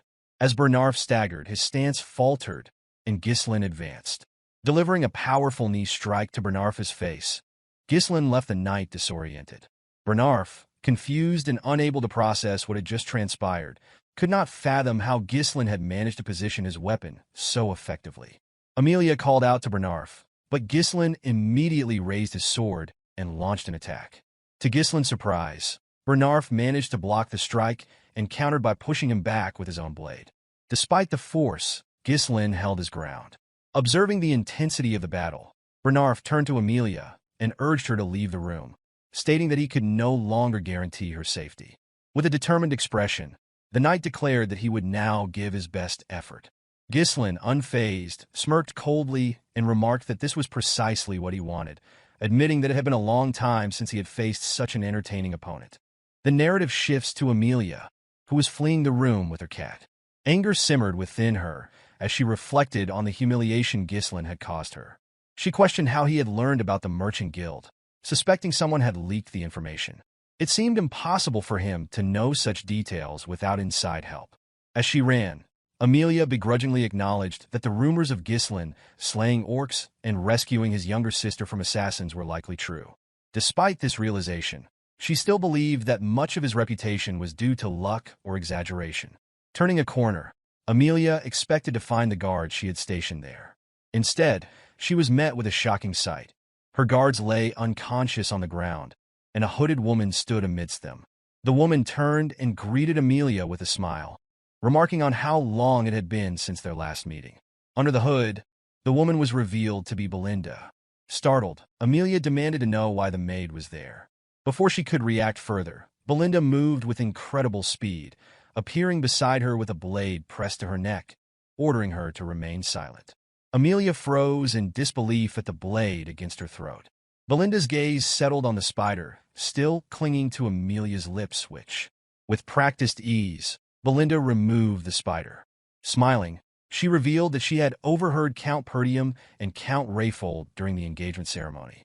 She recounted how Amelia's siblings had mocked her for her fascination with spiders, and how Amelia had raised the creatures as a means of exacting revenge.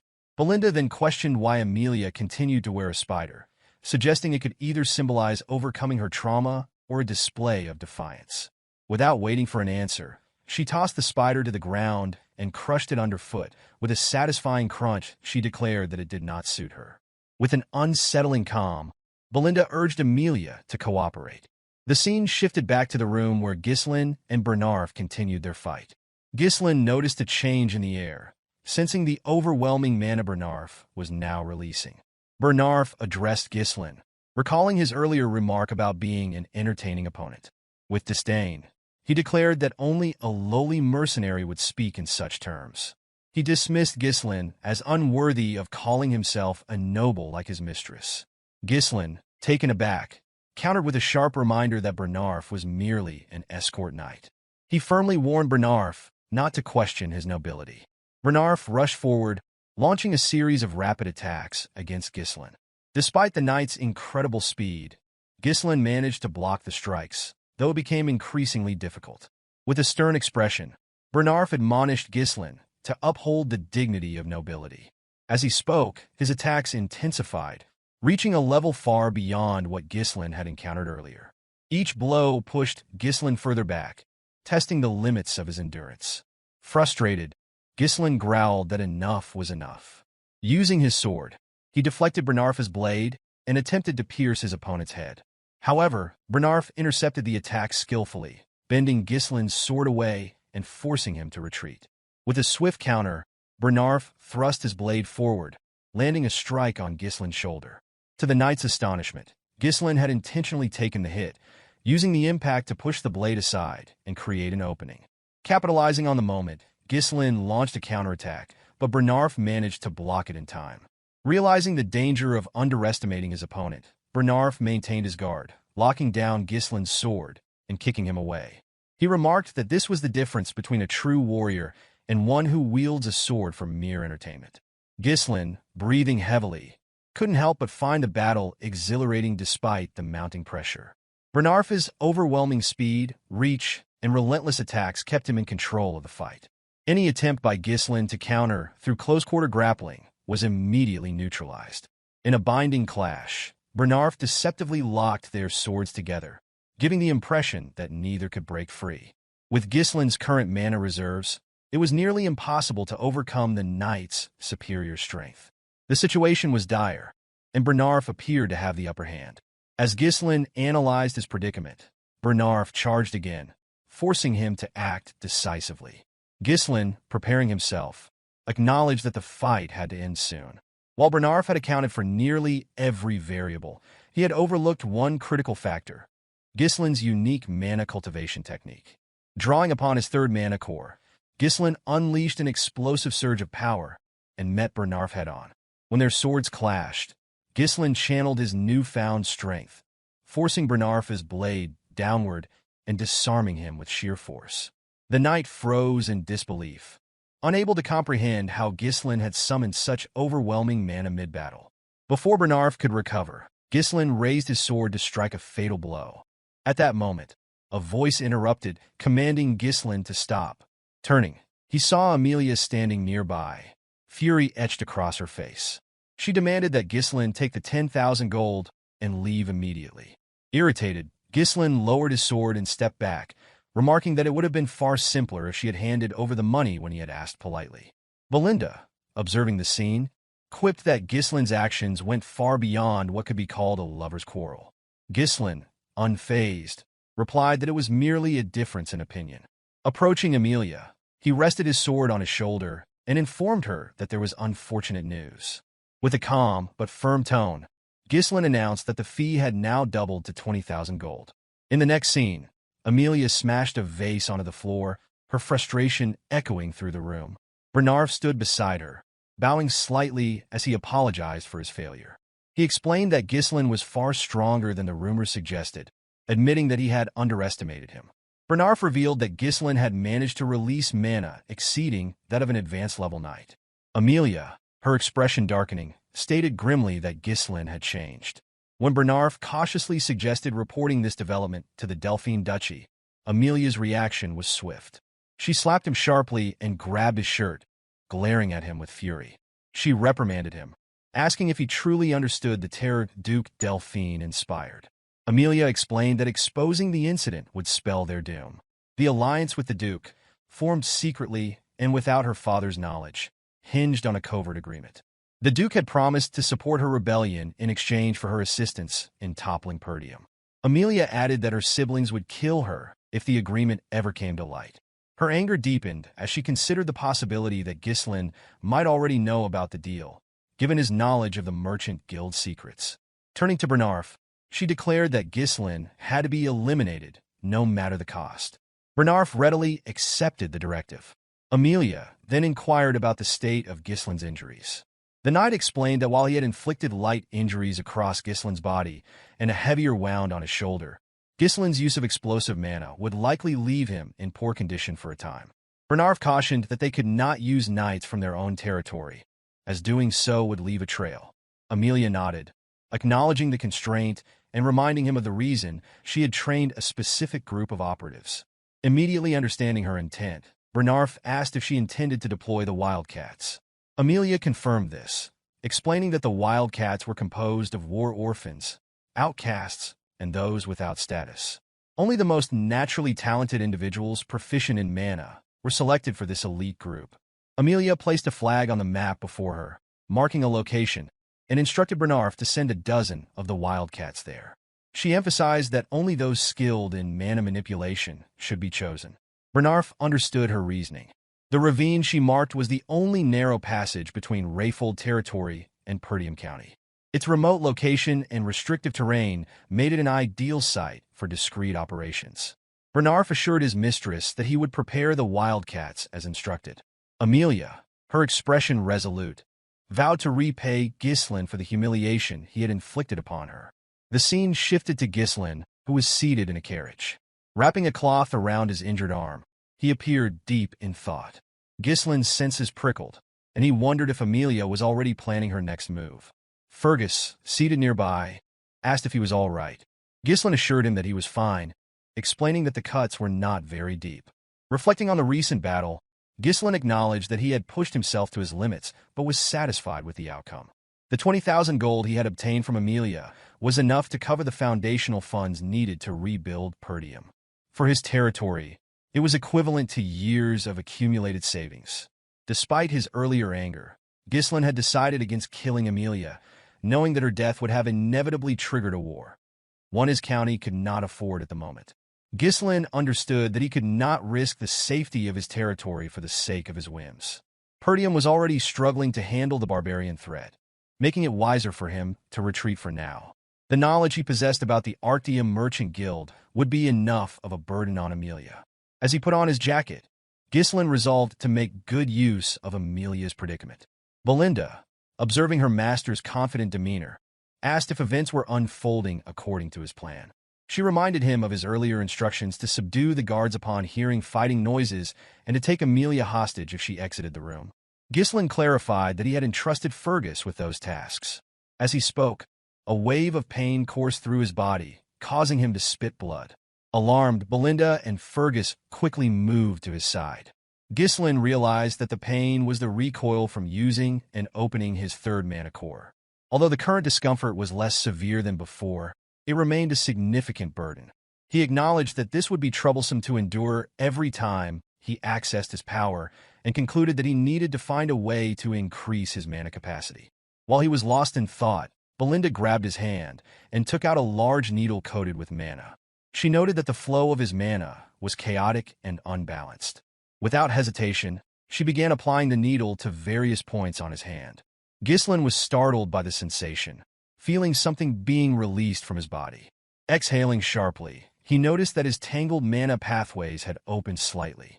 The technique, he realized, required an advanced understanding of mana manipulation. Ghislain reflected on Belinda's unusual skills. Though he knew she was not an ordinary maid, having been brought into the family by his mother, he remained uncertain of her true identity. He found it curious that someone so talented would choose to serve as a head maid in the countryside. However, Ghislain dismissed the mystery, reasoning that having skilled individuals in his territory was always beneficial, especially since the challenges he had faced were just the beginning. Belinda assured Ghislain of her unwavering loyalty, promising to help him with anything he required. She then asked why he had taken such a large sum of money from Amelia. Ghislain explained that he needed to spend money, and Amelia was the wealthiest person he knew. Both Fergus and Belinda were shocked by this revelation. Belinda expressed disbelief that he had ended his engagement for such a reason, warning that Count Rayfold would retaliate if he found out. Ghislain, unconcerned, assured her that Amelia would never report the incident to her father. Smiling, he reminded Belinda of her earlier declaration of trust. Annoyed, Belinda demanded to know his intentions for the money, asserting that she had taken risks alongside him. Ghislain revealed that he intended to use the funds to conquer the Forest of Beasts. Belinda was taken aback, while Fergus expressed skepticism, pointing out that efforts to conquer the forest had failed since the time of Ghislain's great-grandfather. Ghislain then reminded Fergus of a request he had made before entering the castle. Fergus hesitated before revealing that the individual Ghislain had asked him to find was at the designated location. Nervously, he cautioned that the man was unstable and not in his right mind. Ghislain dismissed these concerns, stating that as long as the man was alive, he was useful, and insisted they depart immediately. Belinda objected, urging her master to return home due to his physical condition. She reminded him that he could not afford to wander in his current state. Ghislain countered by pointing out that Amelia was unlikely to let them leave without attempting to silence them. Acknowledging this, Belinda tapped her muscle confidently, reminding him that she was skilled in combat. She also noted that Fergus, as a knight, would be an asset in dealing with any threats. Ghislain reassured Belinda of her reliability, but clarified that the role he required was beyond her expertise. Smiling, he revealed that they were on their way to meet the vanguard he had in mind. The scene shifted as the group arrived at a wooden house nestled deep within the forest. Belinda remarked that the house appeared abandoned, but Fergus confirmed that this was the correct address. When Ricardo knocked on the door, it was opened by a massive, disheveled man with long, unkempt hair. The man peered at them suspiciously and demanded to know who they were. Everyone, except Ghislain, was taken aback by the man's appearance. Belinda leaned toward her master, whispering her doubts about the individual's suitability, noting that he looked frail and unlikely to survive another day, let alone fight. Ghislain, unfazed, assured her that they were in the right place. The man, noticing Ghislain's noble bearing, dismissed him as a bored young aristocrat and turned to leave, telling them to go away. However, Ghislain called out to him, addressing him as the ex-captain of the Ratatosk mercenaries and referring to him by name, Gillian. The call stopped the man in his tracks. Gillian turned sharply, his expression a mix of surprise and caution. With a calm smile, Ghislain told him that he had long wanted to meet him. The rest of the group was stunned to learn that the seemingly destitute man before them had once led the legendary Ratatosk mercenaries, a group renowned for requiring mastery of nearly all weapons from its members. Though the group no longer existed, their valor and reputation remained so great that even knights in foreign lands knew their name. Without warning, Gillian hurled an axe at Ghislain, the blade narrowly missing and slicing through his jacket. Alarmed, the group drew their weapons and moved to protect their master. With a menacing look, Gillian demanded that Ghislain state his business. Belinda urged her master to step back, warning that Gillian was unstable. Ignoring her, Ghislain mentioned the eternal punishment, causing Gillian to freeze in shock. Ghislain revealed that he knew the cure for the incurable disease afflicting Gillian's daughter, describing the symptoms: high fever, bloody coughing, and red spots resembling flower petals on the skin. Ghislain explained that the disease's agonizing nature earned it the name eternal punishment. He then asked if this information had piqued Gillian's interest. Reluctantly, Gillian stepped aside and allowed the group to enter. Inside, the sound of a girl's screams filled the house. Gillian rushed to his daughter, Rachel, who writhed in pain on the bed. As Ghislain observed her, he concluded that it was not too late to act. In his past life, Ghislain had searched for Gillian to recruit him, but by the time he found him, the man had lost his daughter, sold all his assets, and ultimately taken his own life. The condition of the house, bare, leaving only weapons, confirmed that Gillian had already sacrificed everything to try to save Rachel. She is sobbing, pleaded with her father to end her suffering. Realizing the urgency, Ghislain removed his jacket and announced that he would begin treatment immediately. Before he could act, Belinda placed a hand on his shoulder, urging him to leave. She admitted that she didn't know what he intended to do, but she insisted that the disease was beyond his power. Even priests had failed to cure it, declaring it a punishment from the gods. Belinda implored him to explain how he planned to deal with such a dire illness. Ghislain brushed her hand aside, asserting confidently that he could save Rachel. Belinda was unconvinced and called out to him again. Ghislain turned to remind her of her earlier promise to trust him, which left her momentarily silent. He handed her a list of medicinal herbs and instructed her to purchase them immediately. Surprised by the items on the list, Belinda quickly carried out the task and returned with the requested supplies. For wandering mercenaries like Gillian, survival often depended on knowledge, and while the disease, known as eternal punishment, was currently deemed incurable, a cure would eventually be discovered in the future. Ghislain, drawing on his foreknowledge, prepared to apply his unique insight to save Rachel's life. The cure quickly became a topic of great interest, especially due to its relatively simple method of preparation. Ghislain, thanks to its straightforward process, remembered it clearly. The primary challenge, however, was the exorbitant cost of the ingredients, with the fairy's blessing being the most critical and expensive component. To prepare the cure, the fairy's blessing and the herbs were finely chopped, tightly packed into a bottle, and covered with distilled alcohol. The mixture was shaken thoroughly and left to sit for a while. Afterward, the remaining ingredients were added and stirred until combined. Once the preparation was complete, Ghislain handed the purple glowing liquid to Gillian, instructing him to let his daughter drink it.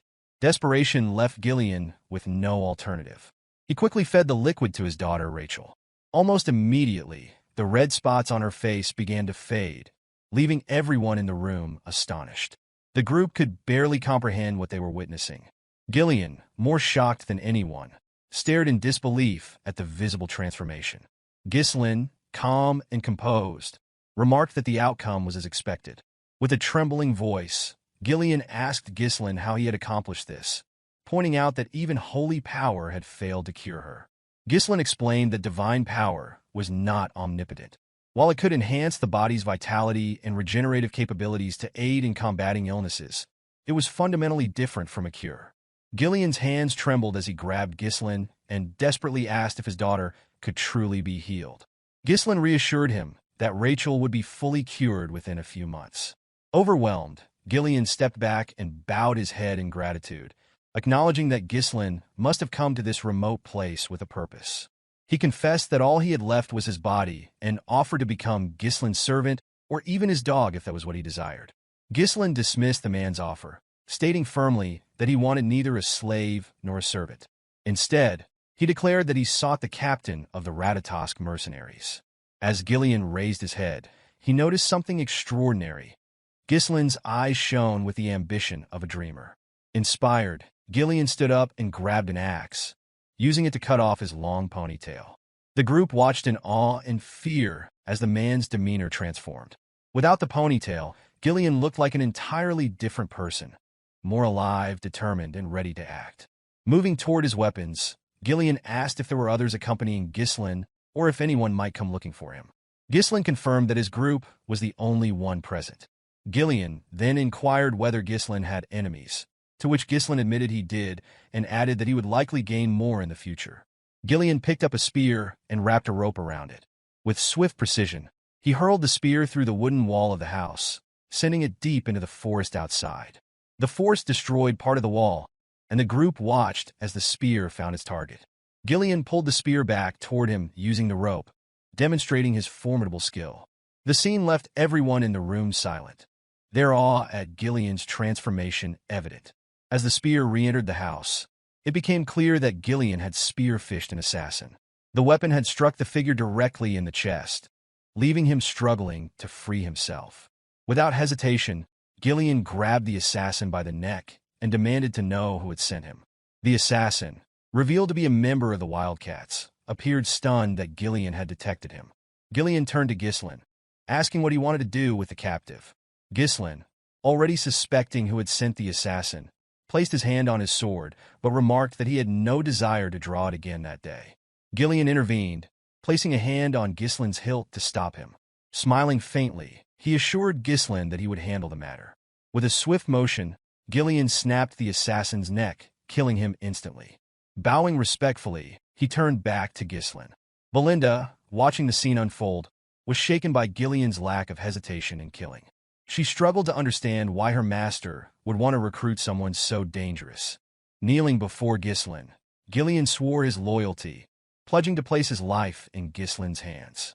Ghislain, recognizing the value of having such a powerful ally for his reconstruction plans, accepted the pledge with a smile, expressing his eagerness to work with Gillian.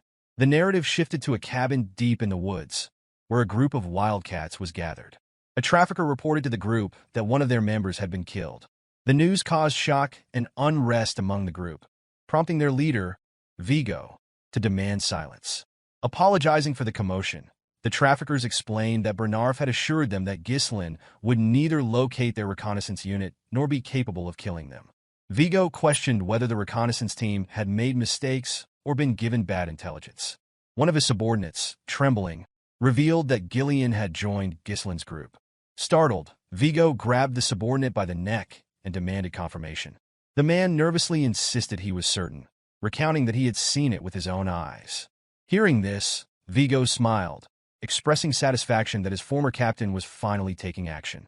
The scene transitioned back to Gillian, who was traveling through the woods with Ghislain and the others in a carriage. Belinda, feeling cramped, complained about the sheer volume of weapons Gillian had brought along. She asked Ghislain whether it was truly necessary to transport so many, remarking that a sword or two should have sufficed. She expressed disbelief that they had been forced to purchase another carriage to accommodate Gillian's arsenal. Ghislain calmly reminded her that they already needed an extra carriage to ensure Rachel traveled comfortably. He assured her it was not a problem and asked her to endure it for now, emphasizing that their primary concern was escaping the ravine. Belinda then inquired whether the captured assassin had been sent by Amelia. Ghislain confirmed her suspicion. Hearing this, Belinda explained that the mask worn by the assassin was a symbol associated with the Wildcats traffickers, a powerful and notorious guild in Rayfold. Ghislain, surprised, asked her to elaborate. According to Belinda, the Wildcats traffickers specialized in smuggling, assassination, drugs, human trafficking, and other illicit activities.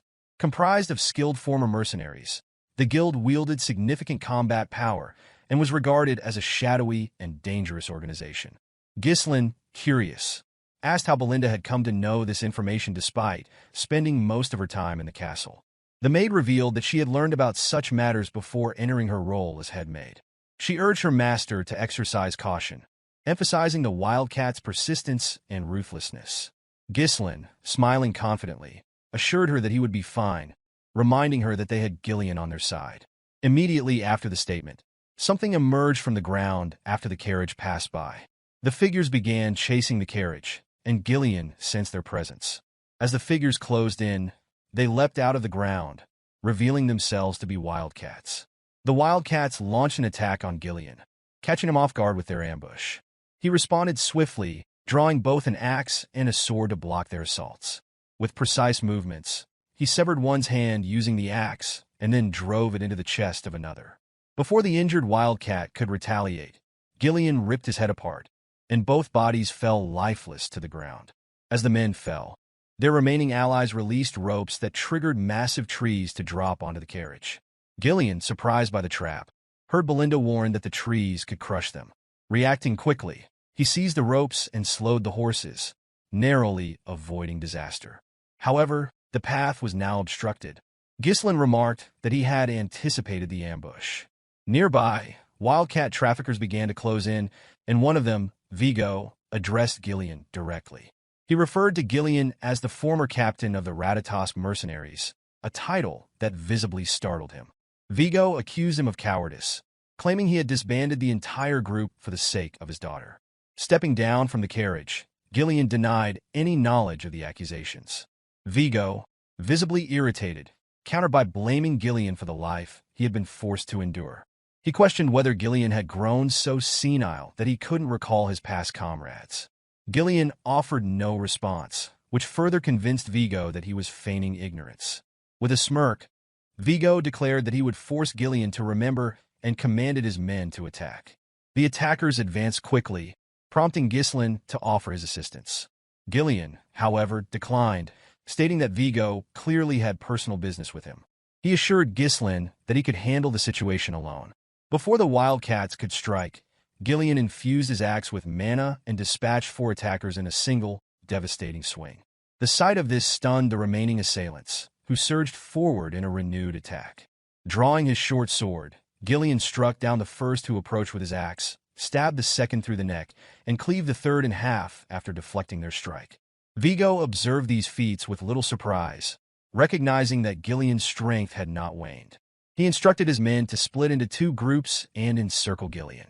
As they moved to execute the order, Gillian mounted a horse, drawing a larger axe and spinning it menacingly. Charging at the wildcats, he unleashed a mana-enhanced strike that decimated several attackers. The remaining wildcats, hesitant to approach, shifted their focus to the horse, but before they could act, Gillian attached a rope to his axe and swung it in a deadly swirl, cutting through their ranks. Belinda watched in disbelief as Gillian dispatched his opponents. With his men defeated, Vigo launched a direct assault. Sensing the attack, Gillian equipped a shield to block the strike. Vigo accused him of ruining his life and vowed to kill him. With 3 blades in hand, Vigo hurled them at Gillian's horse, bringing the animal down. Gillian dismounted just before the fall, landing on the ground only to face an incoming blade. Drawing a smaller axe, he blocked the attack and firmly denied being the captain of the Ratatas mercenaries. He struck Vigo's ribs with his shield, forcing him to retreat. Vigo demanded an explanation, asking Gillian to reveal his identity if not the captain. Gillian replied that he had abandoned his past and now served as Ghislain's subordinate. The declaration angered Vigo, who charged forward, vowing to kill Gillian at any cost. Gillian parried the attacks as Vigo pressed his sword into the shield. Vigo revealed that the mercenary company had disbanded after Gillian's departure, lamenting that he had lost his purpose and fallen into a disgraceful existence just to survive. Gillian deflected the sword and countered with a swing of his axe. Vigo evaded by dropping low and quickly retaliated with a kick, which Gillian blocked with his wooden shield, though the shield shattered under the force. Vigo expressed his frustration, explaining that he had dedicated his entire life to making the Ratatas mercenaries the best in history. He voiced disbelief that his former captain had abandoned everything, only to become a mere pawn of a spoiled noble. Drawing several blades, he imbued them with mana and hurled them toward Gillian. Gillian intercepted the attack with his axe, but as he did so, Vigo closed the gap and attempted to stab him. Gillian narrowly dodged the strike and countered with an overhead swing of his axe. Vigo landed just in time to block with his sword, smiling at the exchange. The clash between them grew more intense, with both men exchanging fierce blows. Vigo believed that Gillian had not changed from the captain he once admired, though he viewed him as weakened by his years spent searching for a cure for his daughter. In contrast, Vigo claimed to have grown stronger through countless battles. He believed that Gillian was no longer his equal. Gillian unleashed a massive swing, which Vigo dodged by leaping over him. Using his sword for leverage, he flipped and landed behind Gillian. Wasting no time, Vigo kicked the blades Gillian had previously blocked, sending them hurtling back toward him. Gillian used his armor to deflect the projectiles, but as he did, Vigo charged at him. Gillian anticipated the attack and swung his axe, but Vigo evaded once again, taunting that the fight was over. In response, Gillian channeled mana into his hand and caught Vigo's blade mid-strike. This act stunned Vigo, who was left speechless as he realized Gillian had been holding back. Gillian asked if Vigo's pursuit of vengeance was driven by hatred, but Vigo did not answer. Instead, he stared in disbelief at Gillian's use of mana to seize the blade. Gillian then slammed the head of his axe into Vigo's face, sending him flying into a nearby tree. Standing over his fallen opponent, Gillian remarked that he did not understand Vigo's actions. He pointed out that Vigo had many opportunities to exact revenge if that was his true intent. Questioning his motives, Gillian asked why Vigo had not sought him out sooner. Vigo laughed bitterly, admitting that he had already visited Gillian's former residence, but had found only a feeble old man unworthy of death. With anger in his voice, Vigo demanded to know what had become of the Gillian he once revered. Gillian tossed Vigo's dagger to the ground and instructed him to pick it up. He declared that he was now merely a body bound to another's will. Unsheathing his sword, Gillian promised to grant his former comrade the highest level of respect, even in their confrontation. Gillian declared that he would take action as the captain of the Ratatas mercenaries, a statement that brought visible satisfaction to Vigo. Picking up his dagger, Vigo charged at him. Gillian blocked the attack, and Vigo expressed his joy at finally experiencing the fight he had long desired. The intensity of the battle increased as Vigo attacked more fiercely, but Gillian held his ground. With a powerful swing, Gillian aimed to end the fight, but Vigo dodged by dropping low and countered swiftly. Gillian parried the attack with his axe, forcing Vigo's dagger downward before driving his sword into Vigo's ribs. Despite the injury, Vigo gritted his teeth and retaliated. Gillian evaded and raised his axe high, pausing momentarily to acknowledge Vigo as the 5th unit commander of the Ratatas mercenaries, referring to him by his full name, Vigo Villanos. Hearing this, Vigo smiled, but the expression was fleeting as Gillian plunged his blade into him, ending his life. With Vigo's lifeless body at his feet, Gillian picked up the dagger and stood silently, gazing at his fallen comrade. Ghislain commended Gillian's efforts, and Belinda remarked on the potential profit from looting the wildcats. Gillian apologized to Ghislain for causing unnecessary delays, but Ghislain reassured him, expressing admiration for his exceptional skills. Reflecting on his early days as a mercenary, Ghislain admitted that stories about Gillian from his seniors had inspired him and helped lay the foundation for his rise to becoming the Mercenary King. This encounter confirmed to Ghislain that recruiting Gillian had been the right decision, as he had gained a reliable ally. Ghislain then asked Gillian if he remembered who Vigo had been. Gillian raised Vigo's sword and replied that Vigo had been an old comrade. These words resonated deeply with Ghislain, prompting him to reflect on his own former comrades. He wondered where they were and what lives they were leading, knowing that their paths had diverged long before meeting him. Resolving to reconnect with them one day, Ghislain instructed the group to follow Belinda's suggestion and gather anything valuable from the wildcats. Belinda ordered Gillian to lead the collection efforts, but Gillian curtly reminded her that he was not her subordinate. 2 days later, the group reached Perdium territory. Belinda, visibly relieved, commented on their arrival. Gillian looked at the city ahead and asked Ghislain if it was Perdium. Ghislain confirmed it, feeling a sense of contentment at returning home. He reflected on how, when he had first run away, he believed he could return any time. As Gillian studied the county, Ghislain asked for his opinion. Startled, Gillian nervously responded that it seemed great. Ghislain, however, disagreed. He pointed out that the houses were outdated and renovations were impossible. He revealed that the fields lay uncultivated because the farmers had been conscripted into the military, leaving the land barren. Gillian remarked that he had heard of Perdium's perpetual conflict with the northern barbarians, but admitted the situation was worse than expected. Ghislain affirmed the dire circumstances, but expressed determination to fix the issues. Turning to Gillian, he declared that he needed his strength to make it happen. Both Belinda and Gillian were surprised by this sudden appeal. Ghislain understood that the upcoming battle would be a long and arduous one, a fight to eradicate everything tied to Duke Delphine and to safeguard what had been taken for granted. Resolute, he vowed to restore the land, no matter the cost. As the group entered the county, Belinda noticed something unusual and urged her master to look ahead. When Ghislain lifted his gaze, he saw a figure he hadn't expected. The silhouette was unmistakable, a man in armor with a coat draped over his shoulder. It was his father. At Perdium Castle, several men were gathered, engaged in discussion with the Count. The Count proposed reducing their forces, a suggestion that shocked the assembly. One man protested, warning that maintaining the front lines would become increasingly difficult with fewer troops. Another suggested requesting additional support from the Rayfold family. In response, the general administrator disclosed that the Rayfolds had cut the support funds. He added that they were amassing soldiers and stockpiling food instead, a revelation that left the knight in the room visibly surprised. One man pointed out the urgent need for funds to rebuild the Forest of Beast garrison, which had been partially destroyed in the recent battle against the orcs. He argued that reducing the Knight Order's forces would barely provide financial relief and carried significant risks. Ghislain observed the heated debate, finding the scene unsurprising. Among the men was Randolph, the knight captain, known for his commanding presence. Albert, the bearded treasurer, exuded a gruff seriousness, while the general administrator, Moran, maintained a more composed demeanor. Ghislain's thoughts drifted to his father.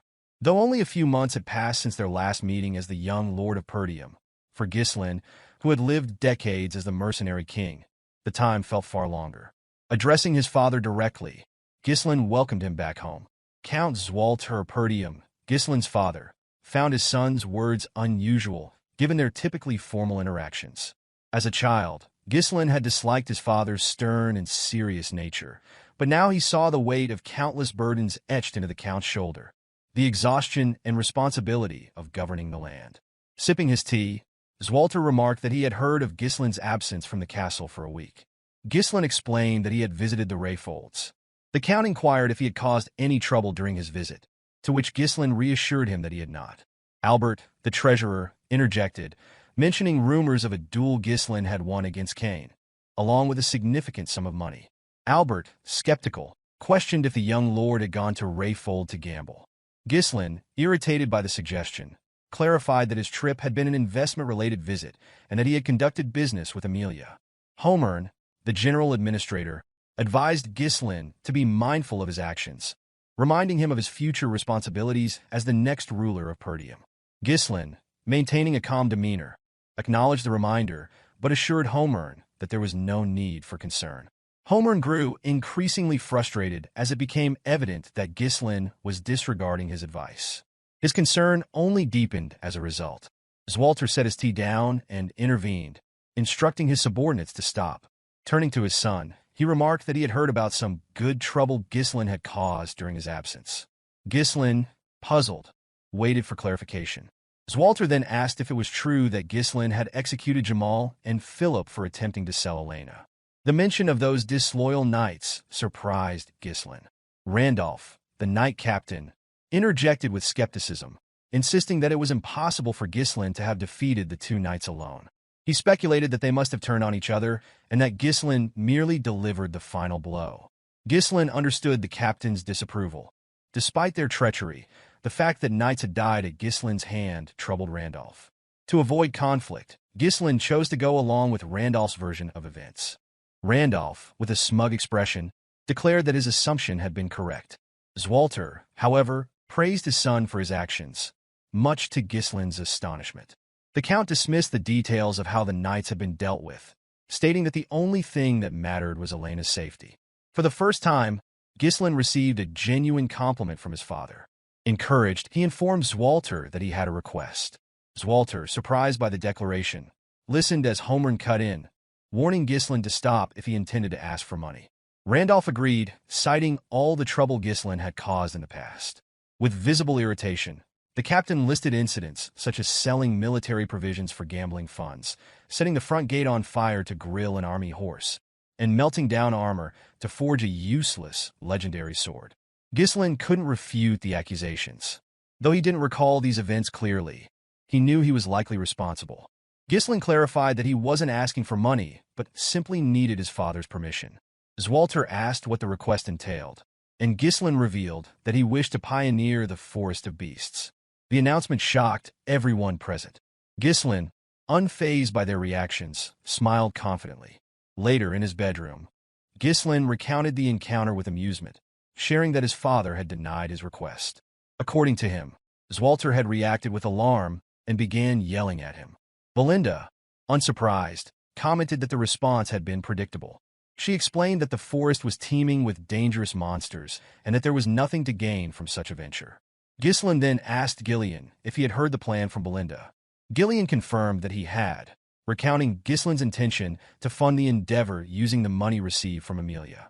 He further explained that the Forest of Beasts was infamous as a forest of death, where no one had ever returned alive. Its deadly reputation extended even to other regions, and people universally avoided it.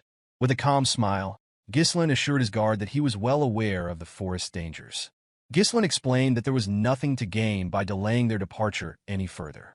Rising from his seat, he walked toward the door and informed Gillian that it was time to get started. Belinda reminded him that he had not received permission from the Count and asked if he intended to proceed regardless. Turning to her, Ghislain clarified that he had only asked for permission out of courtesy, emphasizing that he didn't actually require his father's approval. He stated firmly that this was something he had to do. Belinda, confused by her master's determination, questioned what he hoped to find in the forest that made him so resolute.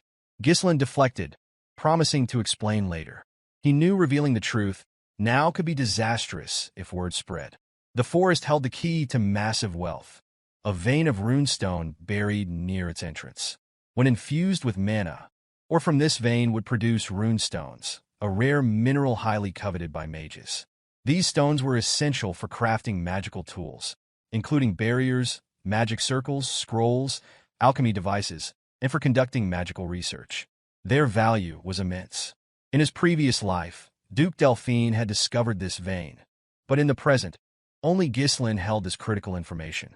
Belinda, unable to discern her master's motives, ultimately chose to trust him, conceding that he must have a plan. Gillian assured Ghislain that he would follow his orders.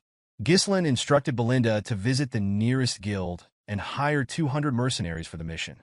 Belinda, taken aback by the number, remarked on his willingness to spend the hard-earned money he had risked his life to obtain. Gillian voiced concerns, pointing out that mercenaries were often unruly and difficult to control, especially in large numbers. He warned that they might even betray their employer if the opportunity arose.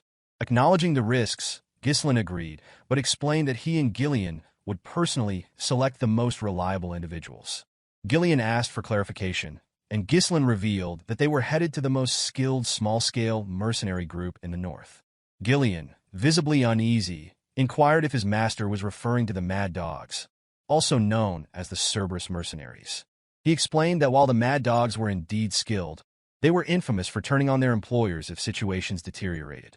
Ghislain confidently responded that they were going to put a leash on the Mad Dogs.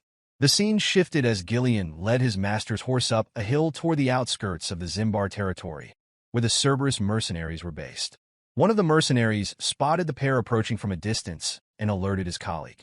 Upon hearing this, the second man laughed, referring to Ghislain as a poor soul and remarking that the visitors had no idea what they were walking into. The mercenary took another look at Ghislain and realized he was a noble. Convinced that Ghislain would be a profitable target, he continued observing through his spyglass. Suddenly, someone grabbed him, prompting a scream of pain that startled the rest of the camp. It was Gillian who had seized the man, lifting him effortlessly with one hand. The mercenary cursed Gillian, demanding to know what he was doing. Without a word, Gillian hurled the man with such force that the upper half of his body became lodged in the sand. The remaining mercenaries, outraged by what had happened to their comrade, began shouting at Gillian. One of them stepped forward, accusing Gillian of acting recklessly because of his connection to a noble family. This mercenary held a chain with a spiked ball attached, smiling as he warned Gillian not to expect to leave the camp alive. Unaware of who he was dealing with, the man paused as he noticed someone else entering the camp. Ghislain, seated on his horse, addressed the mercenary, instructing him to be quiet and fetch his captain. The mercenary laughed mockingly at the demand and began spinning his chain. He taunted Ghislain, calling him a noble brat and declaring that it was time for him to learn responsibility. As he hurled the spiked chain toward Ghislain, something intercepted it midair. The person responsible was Gillian, who had stopped the attack with a dagger. The blade lodged into a section of the chain, halting its movement and causing the spiked ball to drop to the ground.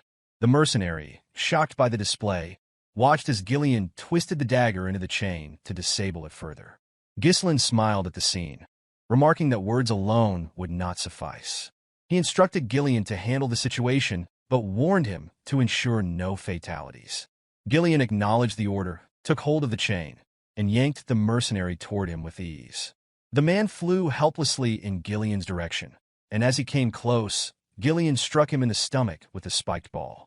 The mercenary cried out in pain, drawing more enraged responses from his comrades. Declaring that Gillian's status as a noble servant meant nothing to them, they charged at him. Gillian twisted his dagger further into the chain, using it to hoist the injured mercenary into the air.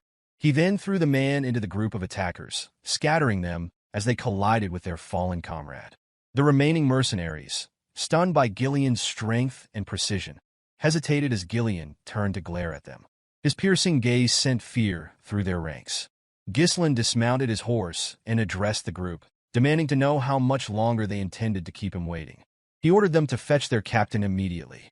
Before they could respond, a voice interrupted, asking about the cause of the commotion. The mercenaries quickly parted, clearing a path for the newcomer. The man, with fiery red hair and an imposing presence, introduced himself as Keir, the captain of the Cerberus mercenaries. Curious about their purpose, Keir asked Ghislain why they were seeking him. Ghislain found the question absurd, believing there was only one reason to approach a mercenary group. Without hesitation, he stated that he was there to entrust them with a request. Keir was taken aback by the situation and questioned Ghislain about why a client would harm one of his subordinates. He remarked that a noble should have better manners. Ghislain, smiling, responded that this was his unique way of greeting. He added that it was the most effective method to tame someone. Keir, amused by the remark, chuckled and wondered aloud what might have happened if Ghislain had greeted them twice. The scene shifted to Kair's tent, where he and several mercenaries sat with Ghislain and Gillian. Kair asked Ghislain to explain the nature of his request. Ghislain revealed his intent to hire the mercenary group to pioneer the Forest of Beasts. The announcement stunned Kair's men, who were incredulous at the idea of entering a forest notorious for being filled with dangerous creatures. Knowing the forest bordered Perdium territory, the mercenaries exchanged uneasy glances. Kair, maintaining his composure, asked Ghislain what kind of person he must be to consider disturbing such a perilous place. Ghislain introduced himself as the young lord of Perdium. Kair and his men, surprised by the revelation, erupted into laughter. They could hardly believe they were speaking to the infamous young lord described in local rumors. Their laughter grew louder as they became convinced that Ghislain had lost his mind. Kair, dismissive, told Ghislain that he likely had no idea what the Forest of Beasts was truly like, having grown up sheltered in a greenhouse. He asserted that the forest was no place for rookies like him. Declaring the discussion over, Kair signaled his men, who raised their weapons. Gillian, seeing this, lifted his axe in preparation for a fight. Ghislain, unfazed, asked Kair if he was afraid. The question startled Kair, who responded with a smile that he was disappointed. He remarked that he had heard of the Cerberus mercenaries' reputation for skill, but now he believed it to be a hoax. Placing his foot on the table, Kair warned Ghislain not to provoke him, reminding him that mercenaries do not take jobs that offer no worthwhile reward. Ghislain replied that weaklings often rely on excuses, a comment that visibly annoyed Kair. Kair declared that Ghislain was ruining the mood with his pathetic provocations, dismissing him as a clueless brat unworthy of his time. He assured Ghislain that he would allow him to leave unharmed, but demanded compensation for the trouble caused. Ghislain, his demeanor now serious, refused. He then made a bold request, Amoriana's recognition with Kair, the captain of the Cerberus mercenaries. Both Gillian and the other mercenaries were shocked by the challenge. Kair, narrowing his eyes, asked Ghislain if he even understood what he was asking for. Ghislain, wearing a confident smile, confirmed that he did.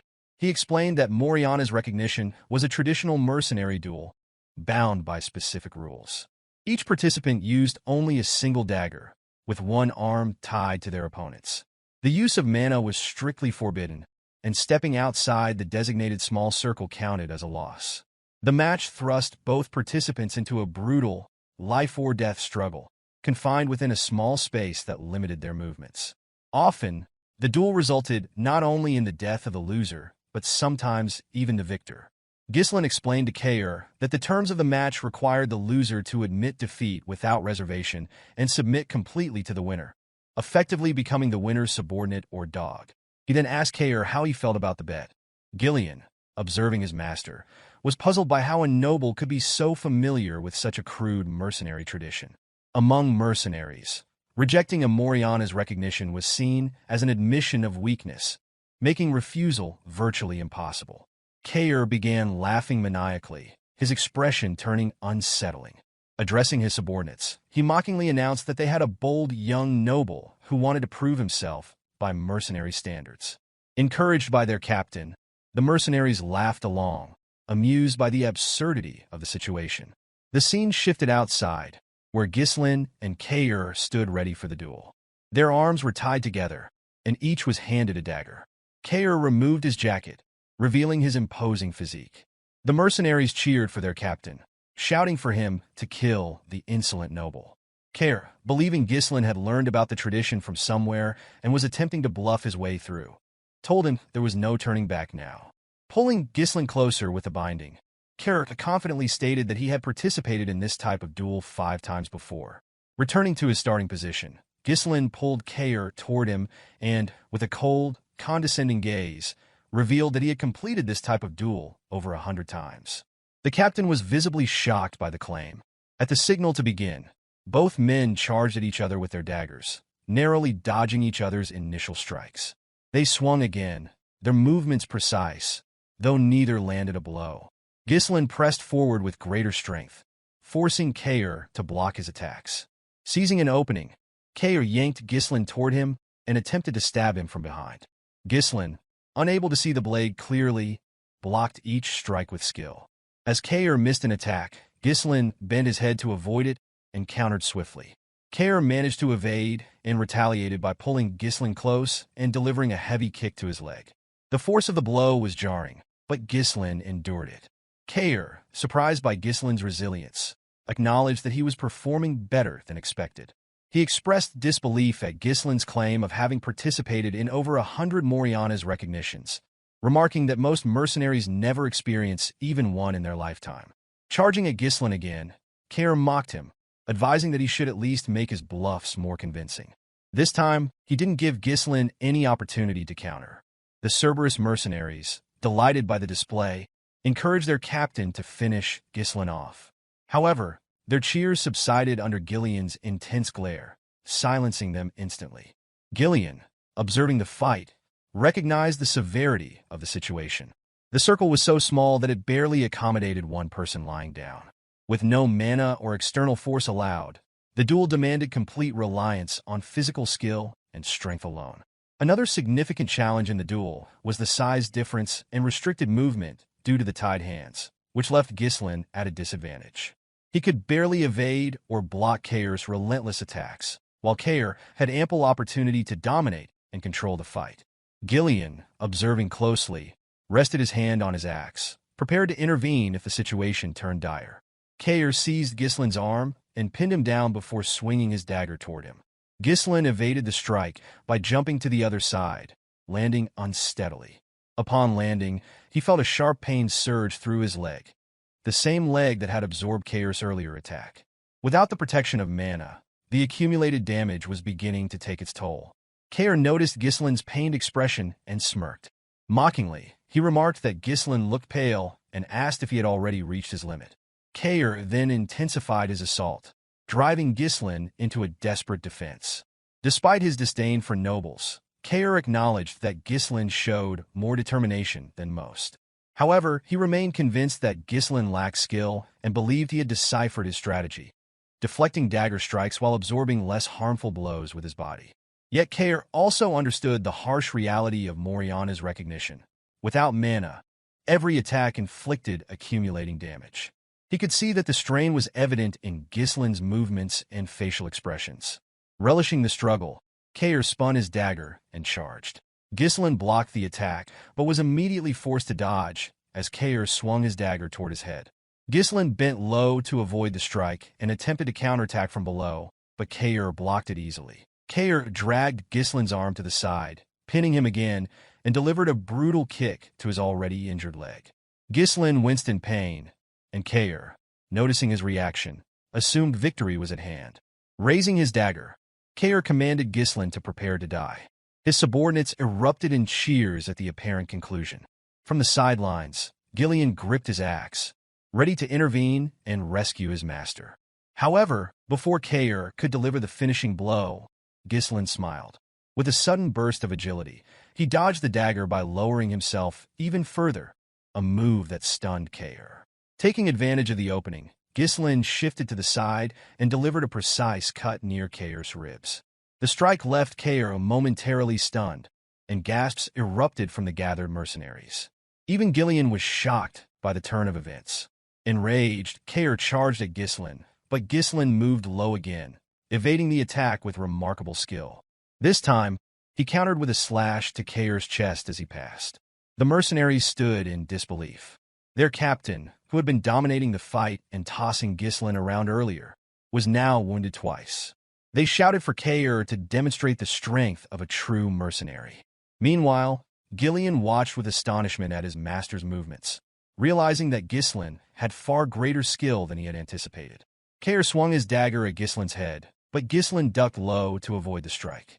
Rising quickly, he used his shoulder to slam into Kair's face. With the dagger tightly clenched in his fist, Ghislain delivered several blows to the captain's face in rapid succession. Before Kair could recover, Ghislain rotated his dagger and stabbed it into Kair's hand. Despite the injury, Kair did not cry out. Instead, he charged at Ghislain with renewed ferocity. Ghislain, however, easily dodged each attack. Kair began to falter, confused by the sudden change. Just moments earlier, Ghislain had seemed barely capable of withstanding his strength. Gillian, watching intently, finally understood. Cair's reliance on brute force was his downfall. His powerful swings had stiffened his muscles and restricted his movements, making his body rigid and slow. By contrast, Ghislain had avoided resisting directly. Instead, he relaxed his own body, using the captain's momentum to redirect the fight into his favor. Gillian, impressed by this unexpected display of strategy, quietly placed his axe back in its sheath. As Cair gasped for breath, his men taunted him, urging him to stop playing around and finish the fight.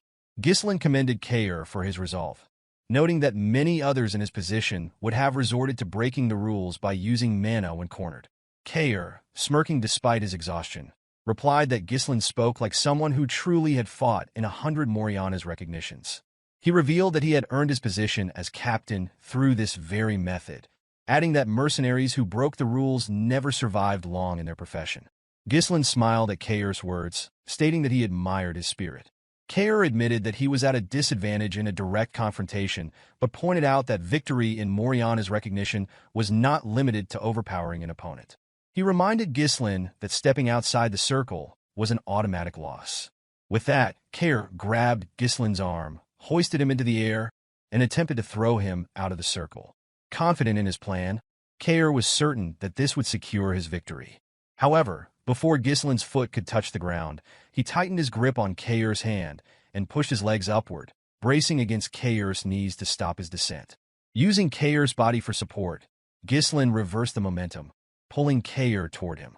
Taking advantage of the surprise, Ghislain climbed up Cair's leg, maneuvered behind him, and locked his arm around the captain's neck. In one fluid motion, he slammed Cair's head to the ground, pushing it outside the circle. The gathered mercenaries stared in stunned silence, unable to believe what had just happened. Cair, realizing his loss, glared at Ghislain in frustration. Ghislain smiled gently, declaring his victory. Still in disbelief, Cair turned to Ghislain and demanded to know his true identity, unable to reconcile the skill he had witnessed with the idea of Ghislain being a noble. Fixing Cair with a cold, piercing gaze, Ghislain stated that he disliked the captain's attitude and reminded him that he was now speaking to his new master. Pulling Cair to his feet, Ghislain asked what he planned to do next. Cair assumed the fight was over, but Ghislain calmly corrected him, pointing out that he himself had not yet stepped outside the circle. Cair, taken aback, watched as Ghislain clenched his fist.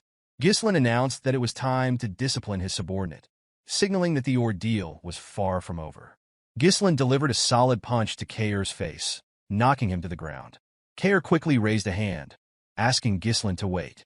He reminded him that the fight was over the moment a combatant stepped out of the circle. In response, Ghislain struck him again and questioned if Cair intended to abide by rules on the battlefield. Cair, furious, called him a bastard and reminded him that nobles weren't supposed to act this way. Ghislain, his expression serious, ordered him not to speak back to his master. When Cair insulted him again, calling him a lunatic, Ghislain hit him once more.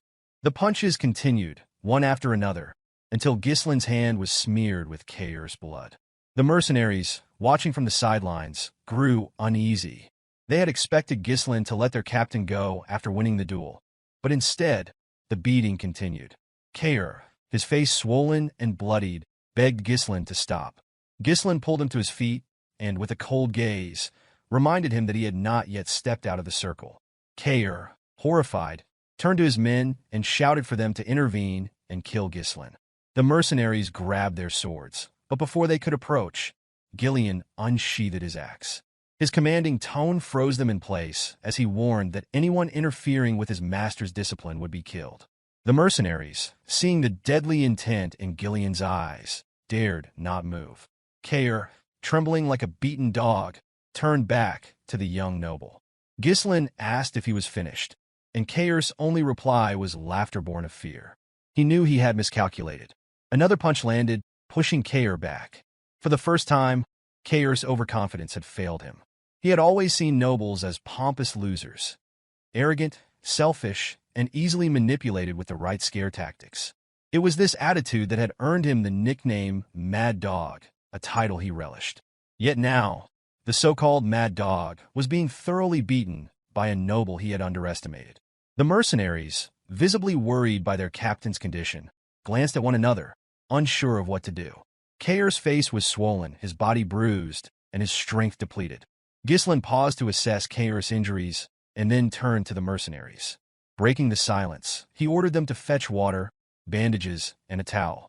The men were taken aback by the command, but Ghislain calmly warned that their captain would die if they didn't act quickly. Shocked into action, they complied with his orders. Gillian observed the scene closely. He noticed how the previously unruly mercenaries were now following Ghislain's commands without question. In a world where strength often carried more weight than laws, Ghislain had established his authority in the most direct and irrefutable way. He had demonstrated who was in charge. In the next scene, Kair sat slumped in a chair, his body wrapped in bandages. Ghislain placed a sheet of paper on the table in front of him and instructed him to sign it. Kair, staring at Ghislain with a mixture of defeat and resignation, realized that he had no choice but to comply. Kair hesitantly took out a pen and signed the document. As he handed it to Ghislain, he nervously asked him to take it. Ghislain, fixing him with a cold stare, demanded he repeat what he had just said. Kair, now visibly shaken, stammered that he looked forward to working with him. Ghislain grabbed Kair's hand, causing him to flinch. With a calm but firm tone, Ghislain told him they were now family and that he too looked forward to their collaboration. A few days later, at the outskirts of Perdium territory, a group of mercenaries had gathered in the early morning. One of them, yawning, asked if anyone knew why they had been summoned so early. A bald man carrying a shield chimed in, mentioning a rumor that their employer was the young lord of Perdium. The mercenaries were shocked to hear this. One of them scoffed, calling Ghislain just a brat and doubting his ability to manage mercenaries effectively. He speculated that the job would be easy. A shirtless, heavily built man clapped his hands to grab the attention of the group. Known as Gordon the Muscle, he smiled and addressed his fellow mercenaries, suggesting that they needed a representative to handle their brat employer. His imposing presence caught everyone's attention, and they nodded in agreement. Gordon commended their admirable posture in devising ways to gain rewards without effort, but he warned them that their plan would fail without unified voices. The mercenaries agreed with Gordon, recalling past incidents where poor coordination had led to failure. The bald man asked Gordon about his plan, and he explained that knowing one's boundaries was crucial. Opening a bag of coins, he announced that he would act as their representative to pressure their employer, requesting contributions from the group for his hard work. The mercenaries, impressed by Gordon's confidence and size, believed him to be the perfect choice for the task. Praising his reliability and wit, they added coins to the bag. Their plotting was interrupted when one of them noticed someone approaching. Looking up, they saw Ghislain riding toward them alone on his horse. The sight surprised them, and one remarked that Ghislain might flee once he saw Gordon's intimidating build. Gordon instructed the group to approach him together, creating an imposing presence. Smiling confidently, he declared it was time to teach the young lord a lesson about the real world.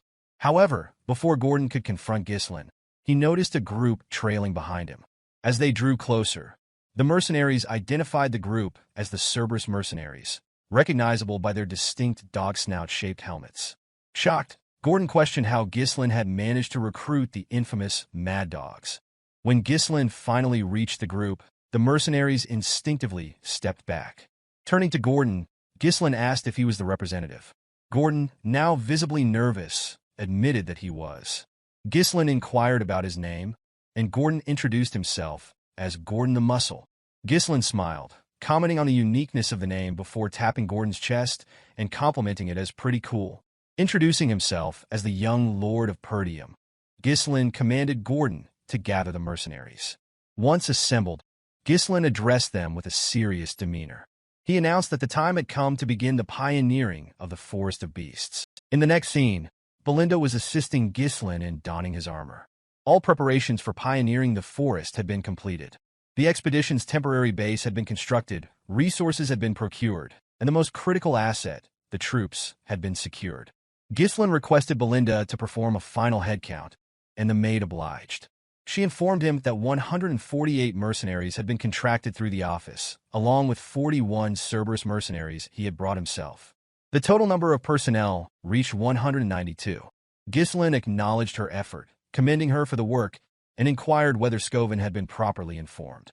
Belinda assured him that Scoven had been notified and, contrary to her expectations of resistance.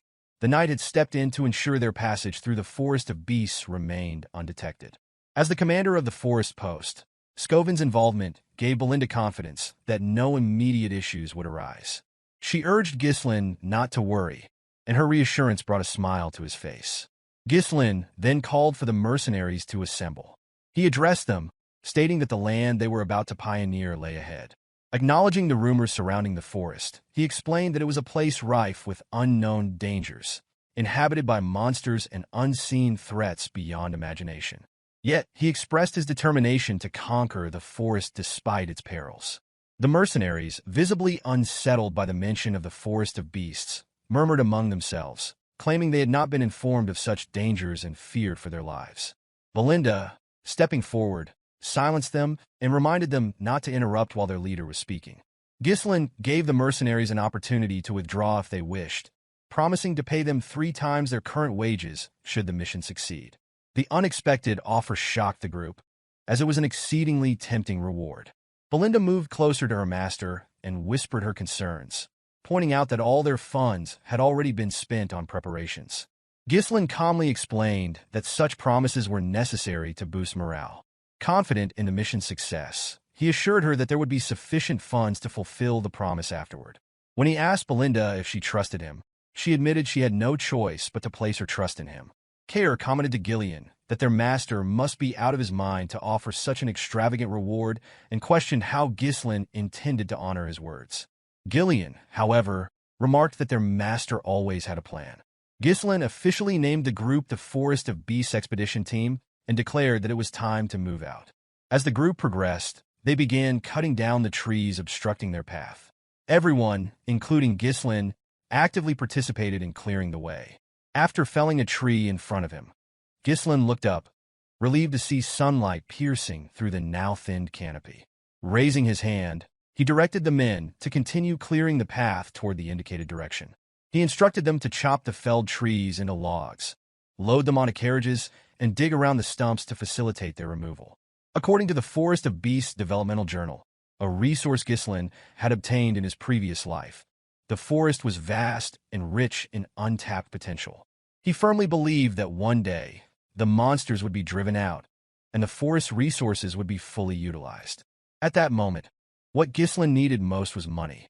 He chose to disregard all other concerns, focusing solely on securing the quickest route to the runestone vein.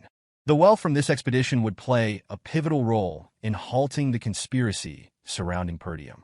Care found it peculiar that their employer was taking such an active role, while one of the mercenaries suggested that Ghislain was simply trying to uphold the dignity of a noble.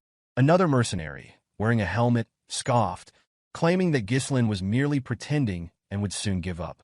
Belinda, overhearing the remarks, firmly told the men to stop gossiping and return to their work. Though they obeyed, she was visibly irritated by their dismissive attitude toward her master. She approached Ghislain, reminding him of the considerable effort he had put into hiring the mercenaries. She questioned why he was personally involved in the labor, pointing out that his actions made the men take him lightly. Ghislain reassured her that it was fine, explaining that having more hands on the job would allow them to finish faster. He emphasized that lingering in the area for too long would bring no benefit. Accepting his reasoning, Belinda remarked that he spoke as though he already knew what lay ahead. Care observed their exchange with a bemused smile. He found it hard to believe that his employer had someone worrying about him, while he himself had become the dog of his master, willingly heading into danger. Gillian, overhearing this, struck Care with a log, prompting Care to accuse him of trying to pick a fight. Despite their banter, the operation proceeded smoothly. The Duchy of Delphine, which had conquered the kingdom and established a new dynasty, had launched a large-scale development initiative in the Forest of Beasts. Ghislain had been unable to uncover the Duke's specific motivations for focusing on the forest. However, he had managed to obtain a developmental journal that detailed major resource locations and the ecosystem of monsters.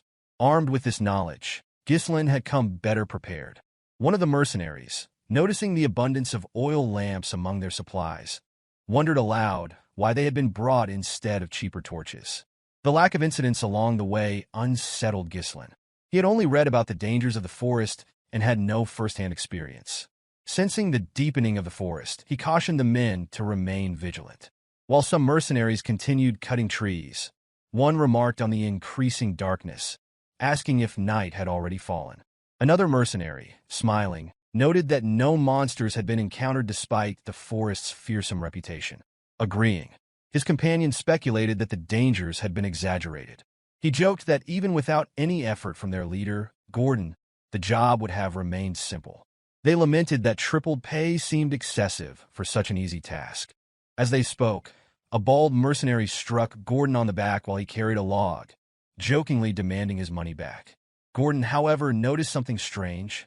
Turning to the others, he pointed out that they had cut countless trees along the way. When asked, the men confirmed that they had. Gordon's expression darkened as he directed their attention to the path behind. It was inexplicably blocked. The mercenaries froze in shock at the sight. Ghislain's voice rang out, commanding everyone's attention.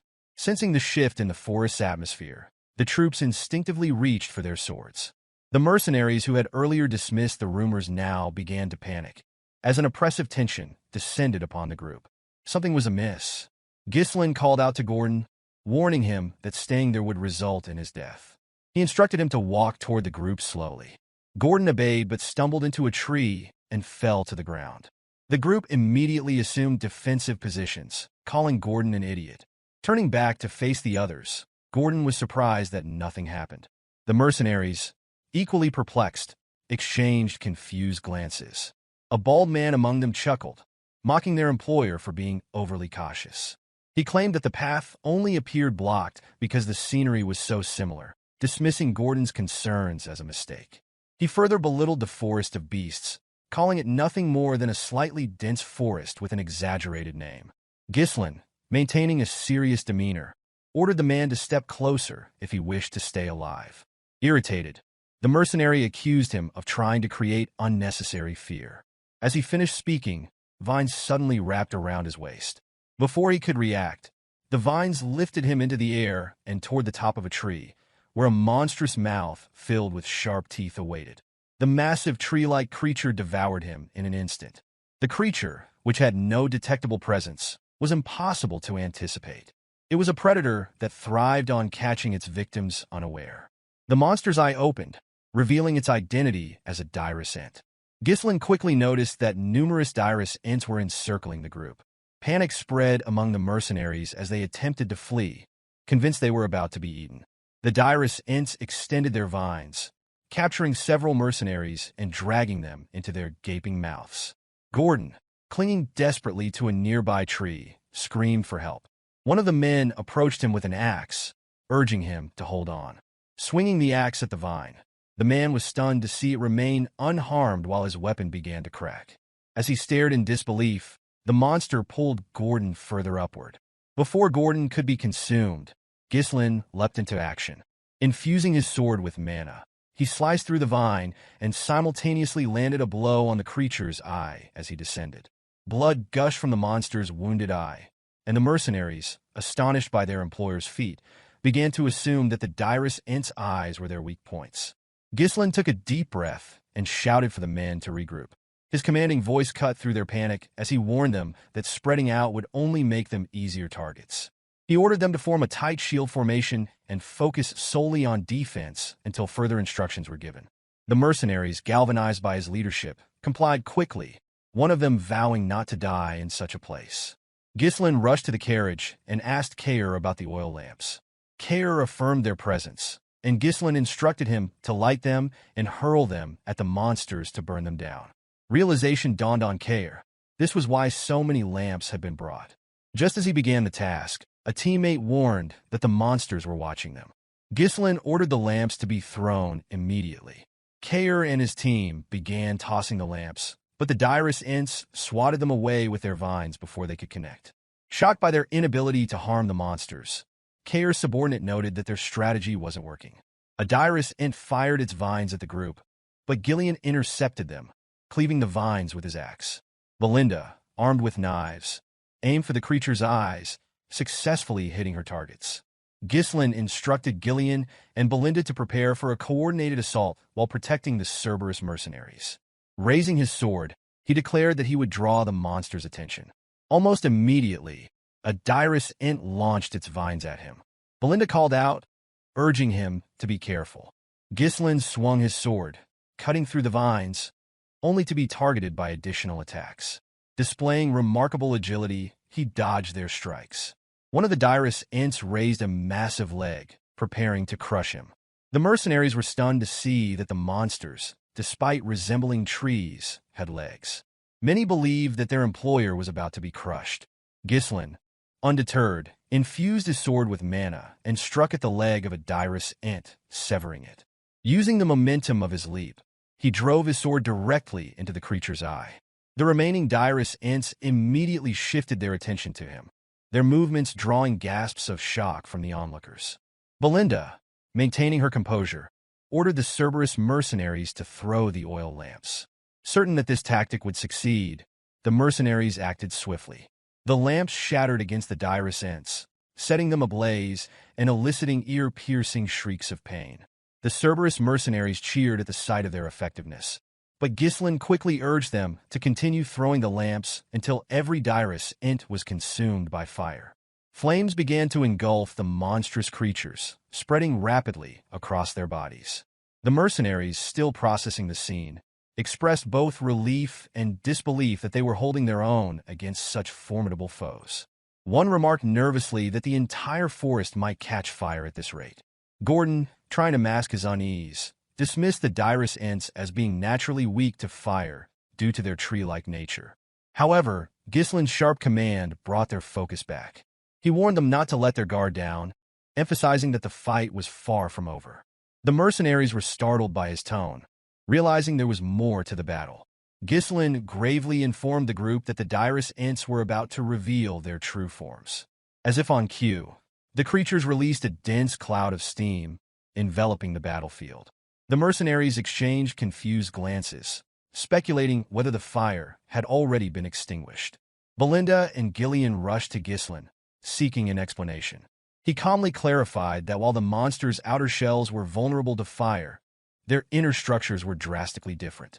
The fire burning their shells had reached their moist, fleshy cores, causing the steam to form. When the steam dissipated, the mercenaries were horrified to witness the dyrus ents' true forms. The creatures emitted guttural screams, their grotesque appearances more fearsome than before. Disbelief rippled through the group as they struggled to accept that the monsters were still alive. Raising his sword high, Ghislain called for the troops' attention. He ordered them to ready their weapons, declaring that the fight would now transition to close-quarters combat. With a determined battle cry, he led the charge, launching himself toward the dyrus ents and setting the example for the others to follow. Ghislain moved forward alone with commanding confidence, though the group of the mercenaries hesitated to follow. The enormity of the task ahead weighed on them, and their fear was palpable. A member of the group expressed disbelief at the idea of a close-range attack against such a colossal monster, remarking that it was beyond belief. Another murmured that even one wrong move would mean their end, while a third admitted outright that standing against such creatures seemed impossible. Kair, however, dashed forward without hesitation.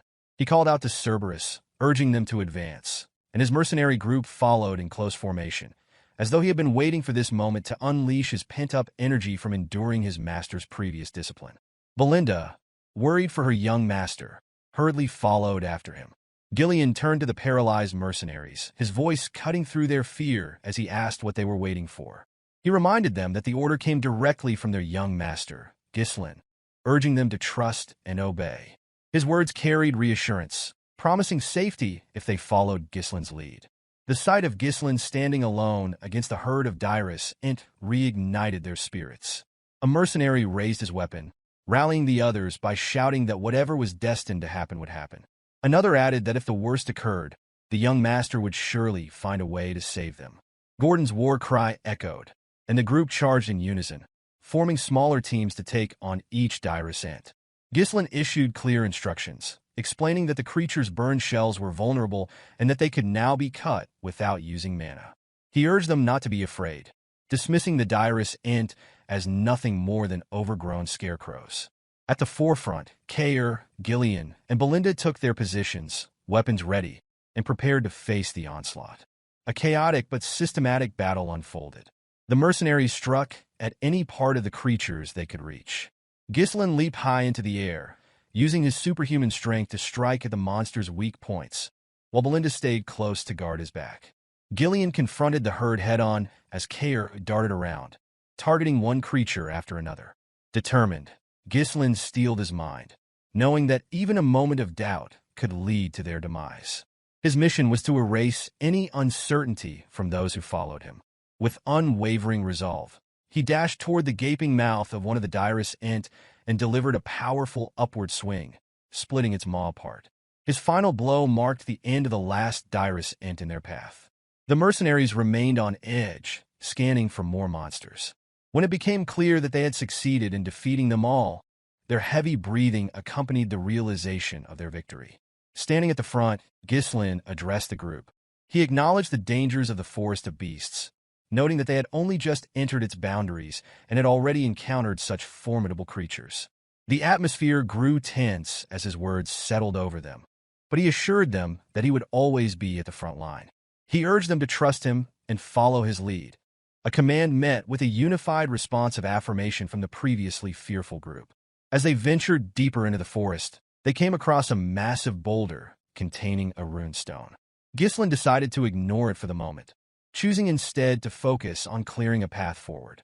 Along the way, they encountered herds of orcs and swarms of flying monsters, which Caer eagerly engaged.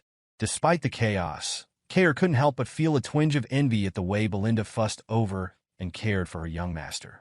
Their journey led them to a towering, 3-meter-tall rat-like monster with razor-sharp teeth, which screeched at them as though they were its next meal.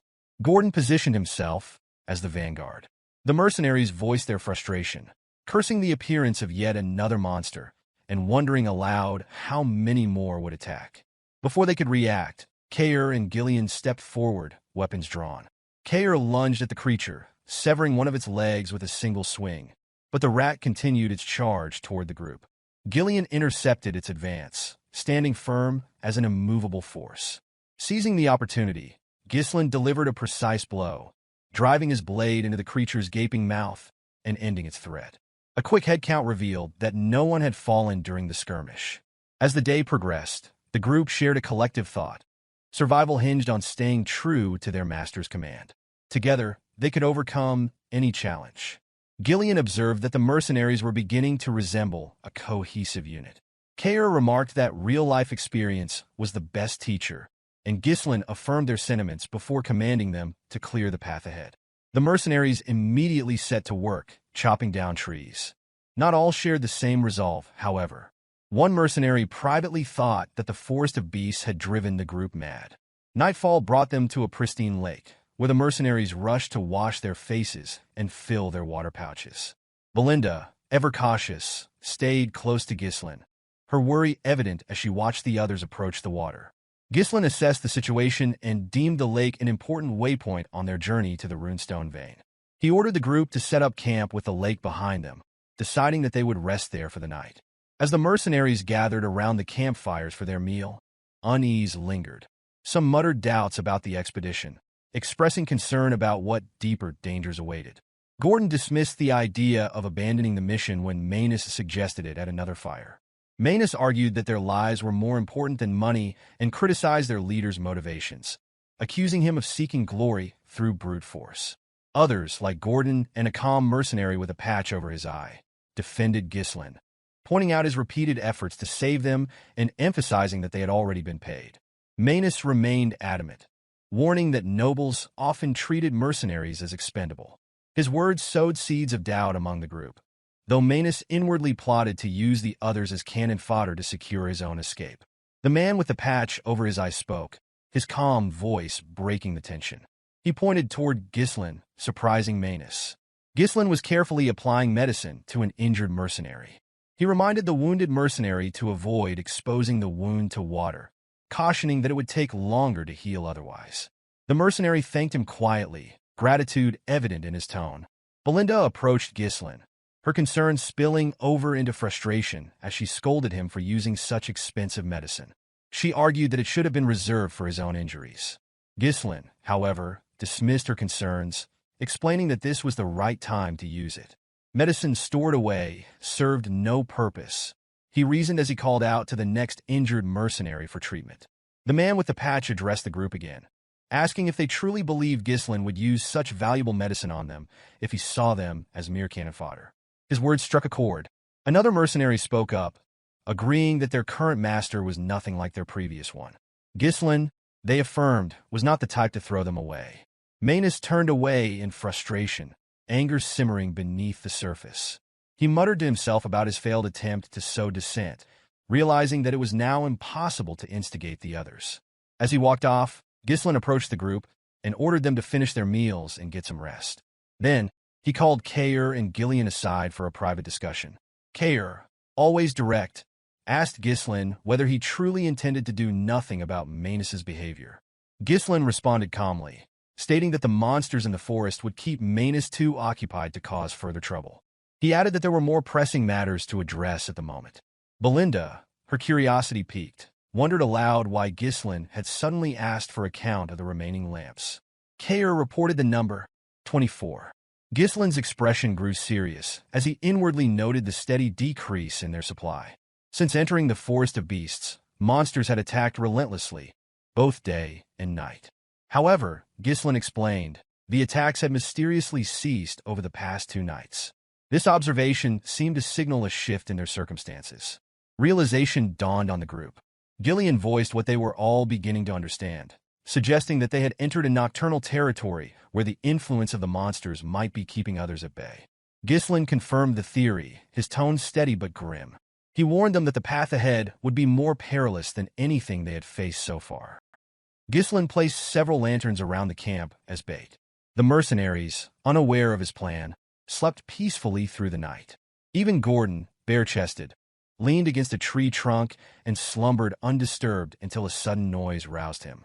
His eyes widened in shock when he noticed a lantern floating seemingly on its own, as though an unseen force had seized it. The object vanished into the darkness as soon as Gordon let out a startled cry. Moments later, Gordon caught sight of something monstrous.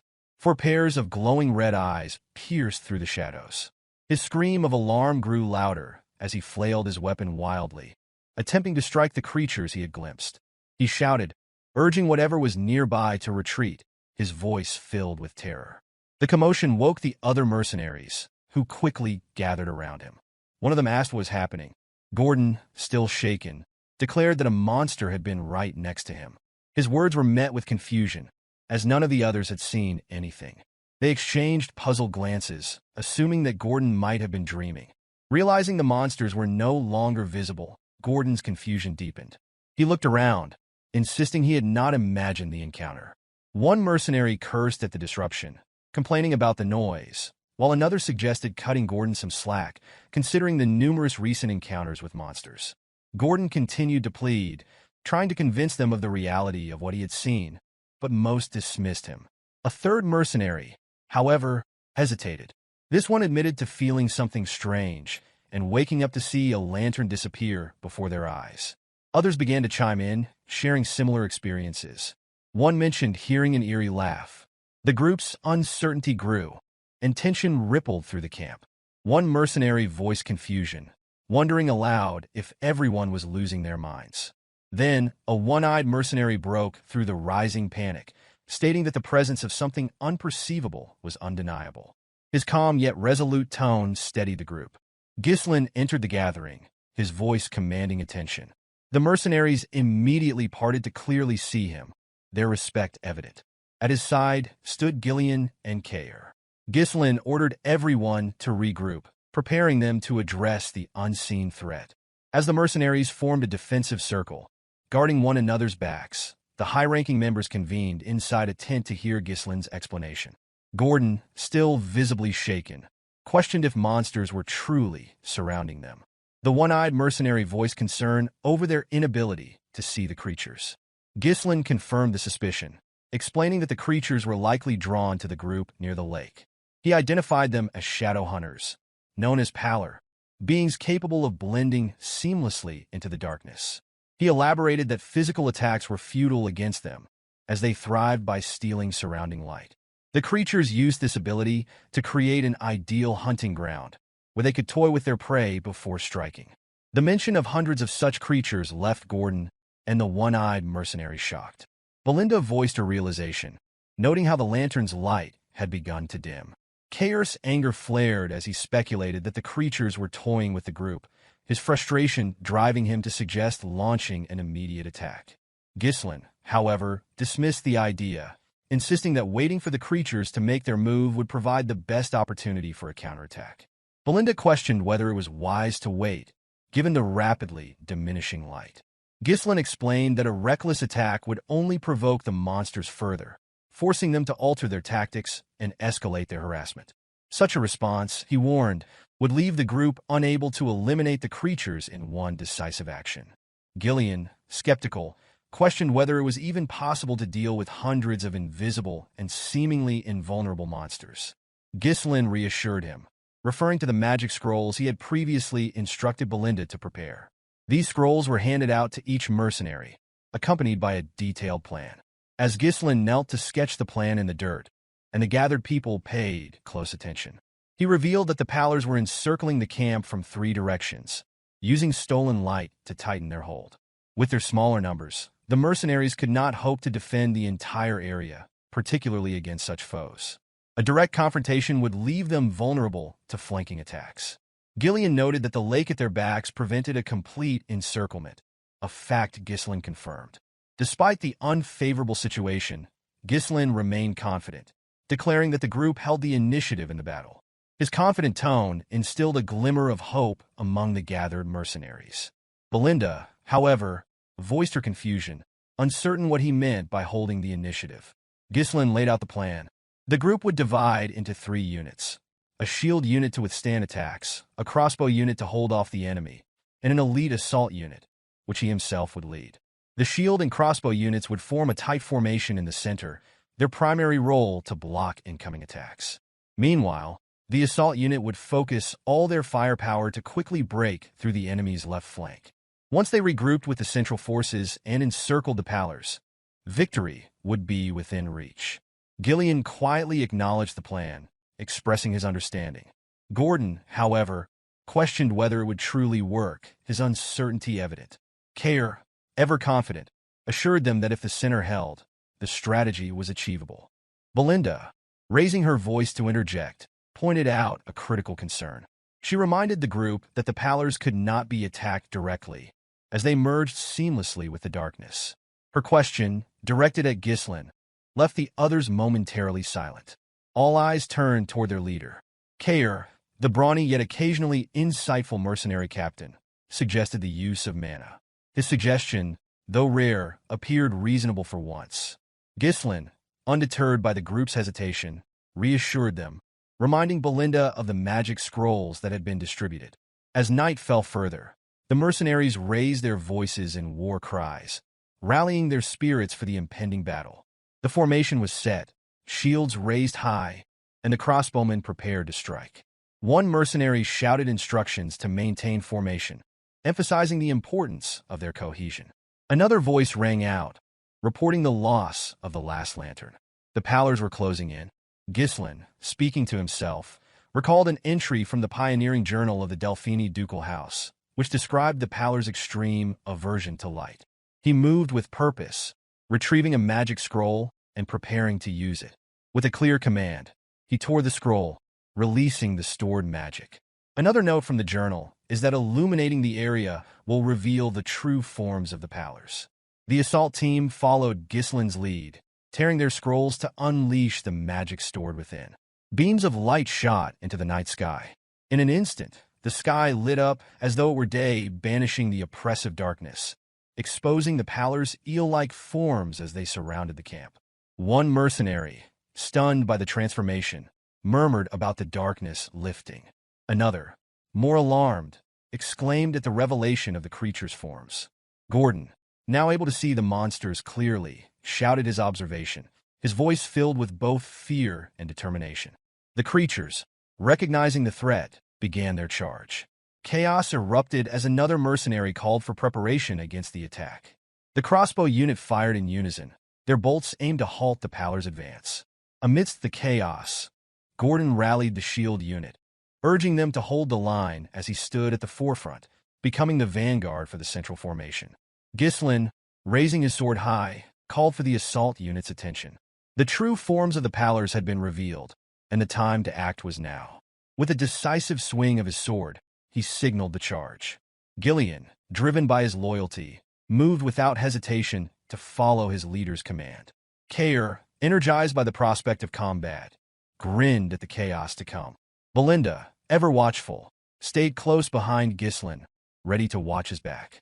With unwavering confidence, Ghislain raised his sword once more, leading the assault unit into the fray, determined to slay the Pallors in one fell swoop. Cain's passion for battle ignited with every strike he delivered. Gillian's tactical mastery with various weapons became evident as he engaged on the flank.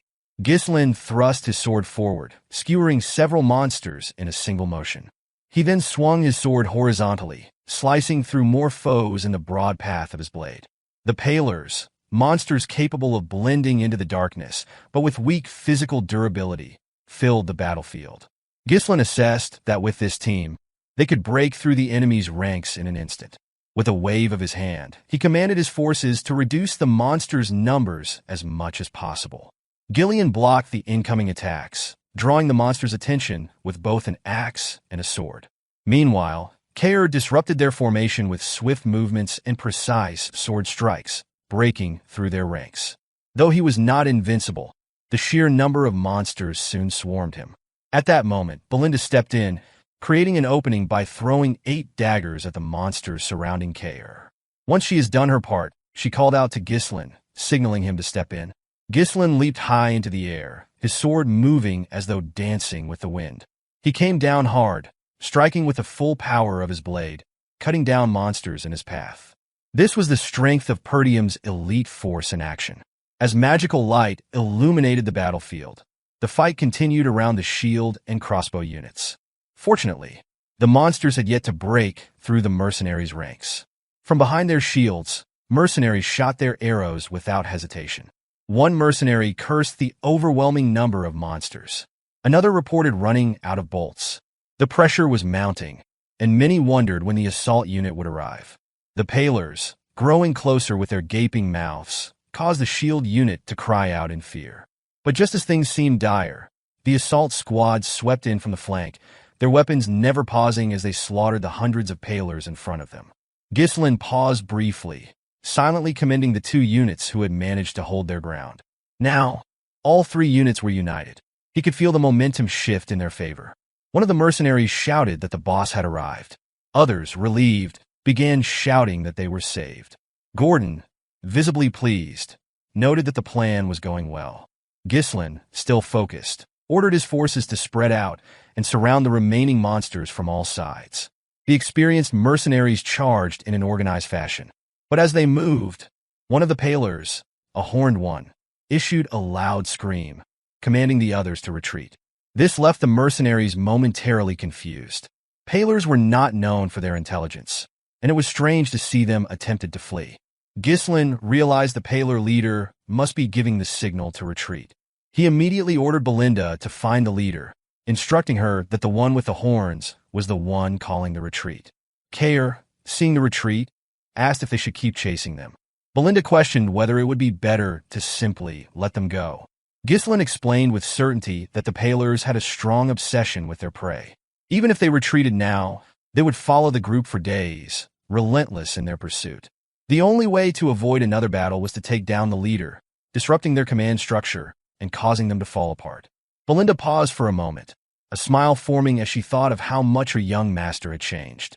She pulled out a hook attached to a line, infused it with mana, and expertly threw it toward a tree trunk. She used the line to propel herself into the air, soaring over the retreating Pallors and heading straight for the leader. Spotting the horned creature, she spun the hook and launched it with deadly precision. Once it caught, she shouted to Ghislain, signaling him to give chase. Ghislain, seeing her signal, stretched his arm back and murmured to himself that he had found the target. With a burst of power, he poured mana into his legs and launched himself forward. He tore through the Pallors' ranks, cutting down several as he made his way to the leader. His sword pierced the horned Pallor's chest, driving through its heart. He muttered that it was the end, then swung his sword once more to cleave the leader's body in 2. With the leader dead, Ghislain turned to the remaining mercenaries and ordered them to wipe out the remaining monsters. He stood fearlessly before the mob of palers, watching as the mercenaries charged forward without hesitation. One of the mercenaries, filled with anger, shouted that they would make the palers regret ever trying to hunt them. Cain, eager to prove his strength, shouted for his men to do better than the last remnants of the Ratatas mercenaries. Gillian, hearing the provocation, sighed but offered no response. As the sun rose over the mountain range, casting its light over the battlefield, the mercenaries, aided by light scroll magic, fought through the night with relentless vigor. Ghislain stabbed the last of the palers, ending the battle at last. Ghislain praised his mercenaries for their commitment and their ability to follow his plan. Cheers erupted from the mercenaries, their voices filled with relief and triumph. The battle was over, and the big three stood together. Gillian commended Ghislain for his efforts, praising him for his hard work. Ghislain, acknowledging the compliment, responded that everyone had done well. Belinda, ever concerned, asked if Ghislain was hurt anywhere. Ghislain immediately turned his attention to the situation at hand, instructing Belinda to check the head count right away. He also directed Cain to bring the Cerberus mercenaries, without pausing for rest. He added that he and Gillian would scatter palers' corpses around the camp. Puzzled, Cain wondered aloud what effect scattering the corpses would have. Ghislain calmly explained that the smell of the corpses would drive other monsters away. Paler, being one of the highest-ranking monsters at the entrance to the Forest of Beasts, would make for an effective deterrent. Gillian, chiming in with a touch of humor, added that this would ensure the camp area would be safe, teasing Cain by calling him Kid, as if to provoke him. Cain, not one to back down from a challenge, gestured in a way that seemed to indicate he was ready to settle things with Gillian. With a playful challenge, Cain asked if Gillian wanted to end things today, while Ghislain, relieved by the distraction, let out a sigh. Reflecting on the time spent in the Forest of Beasts, Ghislain realized it had been about 10 days since they entered. Now that the paler threat had been dealt with, he assessed that all the dangerous monsters along his planned route had been handled. The only remaining task was to mine the runestone veins. As the sun rose slightly above the horizon, Ghislain wondered if their struggles were finally over. Belinda approached and reported on her findings. She confirmed that the Cerberus mercenary corps consisted of 41 people, and the contracted mercenaries had decreased by 3, leaving a total of 126. Ghislain spoke softly, remarking that Cerberus had not suffered any casualties. Cain, proud of his leadership, smugly proclaimed that it was no surprise, considering who was leading them. He made a point of reminding Gillian that he had outdone the old man in leading his corps. Ghislain, focused on the situation, asked about the 3 contracted mercenaries who had died. Belinda explained that their identities could not be confirmed, as their bodies had not been found. Gordon added that Manus was missing, and the others speculated that he might have died in battle. However, this theory was quickly dismissed, as one mercenary pointed out that there were no bodies to support that claim. Another mercenary suggested that Manus had likely sneaked away. The others noted that it was not surprising, given Manus' track record. It was obvious that Manus had somehow convinced 2 other mercenaries to abandon the group and leave. As Ghislain processed this information, 2 mercenaries, who had followed Manus, began talking about the intense battle they had just survived. One remarked that they would have died if Manus hadn't run, as he had urged them to do. The other chimed in, suggesting that now that they had put some distance between themselves and the danger, they could afford to slow down a bit. But Manus, more practical than the others, snapped at them, urging them to keep running while the monsters were distracted. He emphasized that they needed to get out while they could if they wanted to survive. When he glanced back, however, he noticed the 2 mercenaries had stopped in their tracks. Manus, still oblivious to the danger, asked them why they stopped. Before the 2 could respond, they froze in fear. One of them pointed behind Manus, and he turned around to face the source of their terror. A pair of crimson-red eyes stared back at them. Looming over them was a gigantic snake, large enough to swallow a person whole. The 3 mercenaries stood frozen in fear, realizing too late that they had provoked a creature far beyond their ability to escape. Strangely enough, the blood python did not consume the 3 deserting mercenaries. Instead, it carried them to its nest, tossing them into a growing mountain of corpses, right in the runestone vein that Ghislain had been searching for. The journal Ghislain had retrieved from his memory was accurate, confirming that a runestone vein lay just a little deeper into the forest. The mercenaries, who had previously been grumbling incessantly, now displayed an unexpected discipline as they forged a path through the forest. They began by cutting down trees, trimming them further to make them manageable, and then moving them. Kair watched in amazement as they worked without needing instruction, noticing how efficiently they felled a tree nearby. It was the first time he had ever seen these lazy mercenaries so well-disciplined. Gillian muttered under his breath, sensing this moment had been inevitable. Kair responded, acknowledging the irony, and then turned his thoughts back to the mercenaries' newfound focus. He wondered aloud if they would all disband after this expedition, remarking that it would be a waste to use them only once. Ghislain, focused on his task of cutting through a tree, casually mentioned that he planned to hire them all as his personal soldiers. The mercenaries had surpassed the limits of their usual role through their experience here, and Ghislain believed they could form a solid foundation for expanding his forces. Gazelle approached with a report. He mentioned that the pallor corpses had been scattered near the clearing, just as he had ordered. Kair acknowledged the report and expressed satisfaction with their progress, noting the impressive effect. He observed that no monsters had been spotted between the campsite and their current location, a sign that the tactics had been successful. His gaze briefly shifted to Ghislain, the disdain from their earlier encounters seemingly gone. However, something still felt off to Ghislain, an uneasy sensation he couldn't shake. He tried to dismiss it, but couldn't quite rid himself of the ominous feeling that lingered. Belinda suddenly appeared, swinging from a tree before landing and kneeling. Her excitement was palpable as she reported that she had returned and, with just one word, conveyed the thrilling news. There was something ahead. Ghislain immediately understood the significance. He commanded the mercenaries to clear the path at full speed, as their destination was now within reach. Hearing this, the mercenaries rallied their remaining strength and pressed forward. Not long after, they saw it, the very thing they had been searching for. The runestone vein gleamed just beyond the last line of trees. The sight of it was mesmerizing, and they paused, taken aback by the beauty of the shimmering crystals. One mercenary muttered in disbelief that this couldn't be real, while another voiced similar shock. Ghislain calmly explained that this was exactly why they had embarked on the expedition. It was a top-grade runestone vein. The crystals protruded from the earth like a mountain of diamonds, and Kair marveled at the sight, realizing that there truly was something valuable hidden in the forest. Gillian, standing nearby, couldn't resist a smug comment, praising Ghislain's foresight. Belinda, in her usual exuberance, jumped to Ghislain's side, embracing him tightly as though it were the most natural thing in the world. She asked, with excitement in her voice, how he had known about the vein.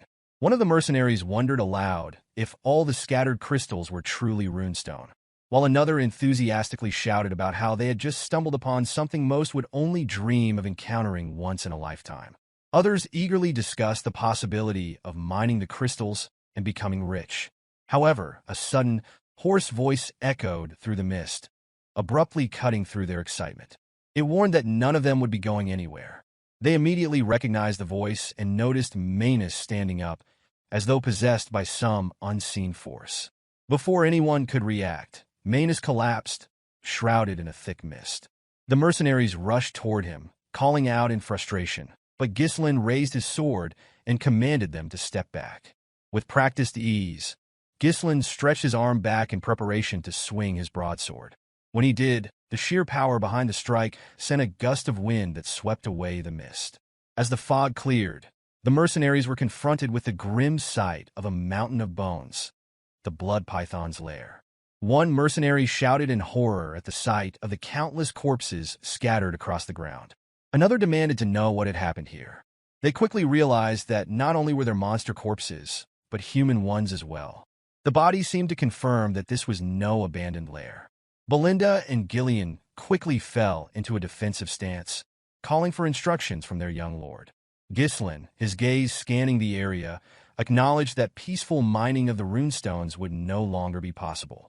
He noted that the scale of the carnage suggested this was the nest of high-ranking monsters, and the fact that some of the bodies weren't fully decayed indicated that it hadn't been abandoned for long.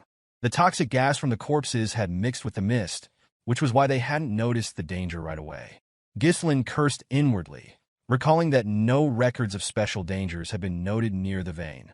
Everyone needed to pay attention, so Ghislain issued a command for battle, his voice ringing out as he sensed something approaching. True to his instincts, the massive blood python appeared right before him, as if materialized from thin air, moving with an uncanny stealth. The moment it did, its gaping mouth opened wide, preparing to swallow Ghislain whole. Ghislain ordered everyone to scatter, and Belinda, Kair, and Gillian immediately moved into position while Ghislain stepped forward as the vanguard. With no trace of fear, he leaped into the air, sword raised, ready to confront the python. As the python lunged, Ghislain dodged the initial strike and swung his sword downward in a circular motion. The momentum from his leap carried him toward the body of the serpent, moving safely away from its head. With his sword infused with mana, he leaped, thrusting it toward the serpent's skull. Even with the force of 2 attacks, only a shallow cut marred the python's head. Gillian, watching from the side, couldn't help but mutter that even after using mana, the strike had barely left a mark. Kair, equally astonished, voiced his disbelief over the strength of the python's scales, unable to comprehend how it could withstand such an attack. When Ghislain attempted to jump away, the python immediately opened its mouth wide again. Using its glands near the fangs, it sprayed venom at Ghislain while he was still in the air. Ghislain, quick to respond, twisted his body and turned his cape to shield himself from the poisonous spray. But the attack didn't stop there. The python swiftly brought down its tail, aiming to strike Ghislain from above. Ghislain, anticipating the strike, used the momentum from his turn to swing his sword. The tail and his blade collided, and the sheer physical power of the python sent him crashing to the ground with a tremendous impact. Belinda's voice rang out in worry, so loud it almost seemed imbued with mana, as she called out to her young lord, fearing for his safety. Meanwhile, the python's body moved frantically, and chaos erupted around them. One of the mercenaries, caught in the madness, shouted in panic, warning everyone to be careful not to get caught up in the python's rampage. Another mercenary, in frustration, questioned just what kind of snake could be this enormous, while a third mercenary screamed as the crushing force of the snake began to tear through their ranks. With the mercenaries in disarray, the experienced trio quickly took action. Gillian moved with quick movement, pulling 2 of the mercenaries out of harm's way. Belinda used a rope to tie up several others and threw them away from the crushing force of the snake. Kair, the leader of his corps, commanded his group to scatter away. The rampaging snake was relentless and devastating, and the mercenaries were helpless in its wake, screaming in fear of being crushed under its monstrous strength. Ghislain, still kneeling on the ground, tried to circulate mana through his body, preparing for his next counterattack. As he watched the python's menacing gaze fixated on him, he knew this creature was the true master of the runestone vein. In his mind, Ghislain reflected on the situation. The blood python was one of the creatures deemed impossible to hunt in the forest of Beast's expedition. It resided deep within the forest, so he had never expected to encounter it here. The chances of victory seemed slim, and while retreating was an option, he had no time to waste. Grabbing the runestone in his hand, he steeled his resolve. If he gave up now, everything he had done up until this point would be for nothing. His mind was set, and with renewed conviction, Ghislain declared to himself that he was someone burdened with many responsibilities. With that, he activated the 3 mana cores in his upper body, raising his sword in defiance of the massive creature before him, his eyes burning with the determination to defeat it. Ghislain opened his 3rd mana core, considering whether it would be enough to defeat the blood python. The serpent, after rampaging through the ranks of mercenaries, set its sights on him once again, sensing the power swelling within the seemingly insignificant human before it. With a gaping mouth, the creature charged. Ghislain's sword flared with the mana he had imbued into it. He sidestepped, deflecting the snake's strike with his blade, sending it to the side. In a swift motion, Ghislain ran his blade along the serpent's head. Unfortunately, its scales proved too tough. Like a dancer with a broadsword, Ghislain swung his blade upward, then brought it down with precise force, taking out one of the serpent's eyes. But the battle was far from over. The blood python retaliated, bringing its tail down to crush Ghislain. The young master stood his ground, blocking the devastating blow with his blade as if he were a tank. Mana coursed through his veins, pushing the limits of his abilities. Meanwhile, the serpent opened its mouth, attempting to devour him. The massive serpent unleashed a barrage of attacks, its weight adding force to every strike. Ghislain, relying on his physical strength and the energy from his third mana core, matched the serpent's force, managing to hold his ground. He screamed, determined not to back down despite the slim chances of survival. There were battles that could not be avoided. Just as his father had borne the weight of the territories, Ghislain would carry the weight of the doom hanging over his estate and its future.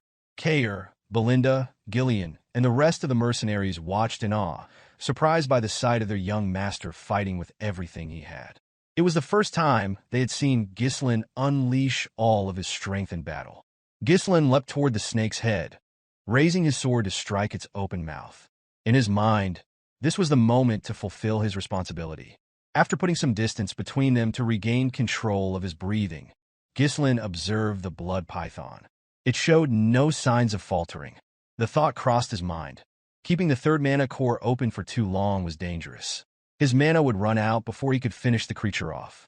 Unexpectedly, the mercenaries he had brought along charged forward.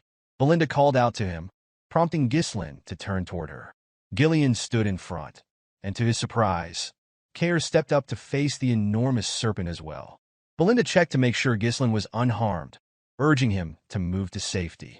She pleaded with him, urging him to get to safety while they would hold the serpent off. Ghislain's response shocked everyone present. He commanded the mercenaries to heed his order and leave immediately. Kair and Gillian turned back, confused by the unexpected order. Belinda was baffled and wondered what he meant by that, her mind racing. Gordon questioned aloud whether the boss had really given that command. Gillian, too, spoke up, asking what Ghislain meant. Ghislain explained calmly, revealing that even he couldn't guarantee the safety of everyone against such a monstrous foe. He couldn't afford to lose anyone here, making it clear that he valued their lives far more than the battle ahead. Belinda was still stunned, asking what would happen to Ghislain now, to which he responded simply, his resolve unwavering that he had to finish the battle here. She watched him in astonishment, as she couldn't believe that he would push himself even further, especially when making it this far was already a miracle. She wondered, silently, why he would go to such lengths. Ghislain's aura flared once again as mana surged through his veins and into his sword. The blood python responded by unleashing a cloud of poison, attempting to drown the group with a deadly spray. Ghislain shouted for the mercenaries to flee immediately, but rather than retreating, they moved forward, raising their shields to protect him from the poisonous onslaught. Ghislain was taken aback by their unexpected response, unable to fathom that they had chosen to fight rather than run. One of the mercenaries shouted, expressing their willingness to fight alongside him. Another declared they had never met an employer like him before. Gordon chimed in, affirming their loyalty, saying they had survived many battles thanks to Ghislain and would do so again. Kair excitedly added that the treasure awaiting them was theirs for the taking if they could bring down the snake. Belinda, with conviction in her voice, vowed that she would not leave him behind. Gillian, the first to swear his loyalty, offered to create an opening by distracting the serpent. He told Ghislain that just as they believed in him, he should now believe in them. Ghislain steeled himself, understanding the risks involved. He knew he might lose one of his men, but turning back was not an option. He warned them that the blood python's size was beyond normal.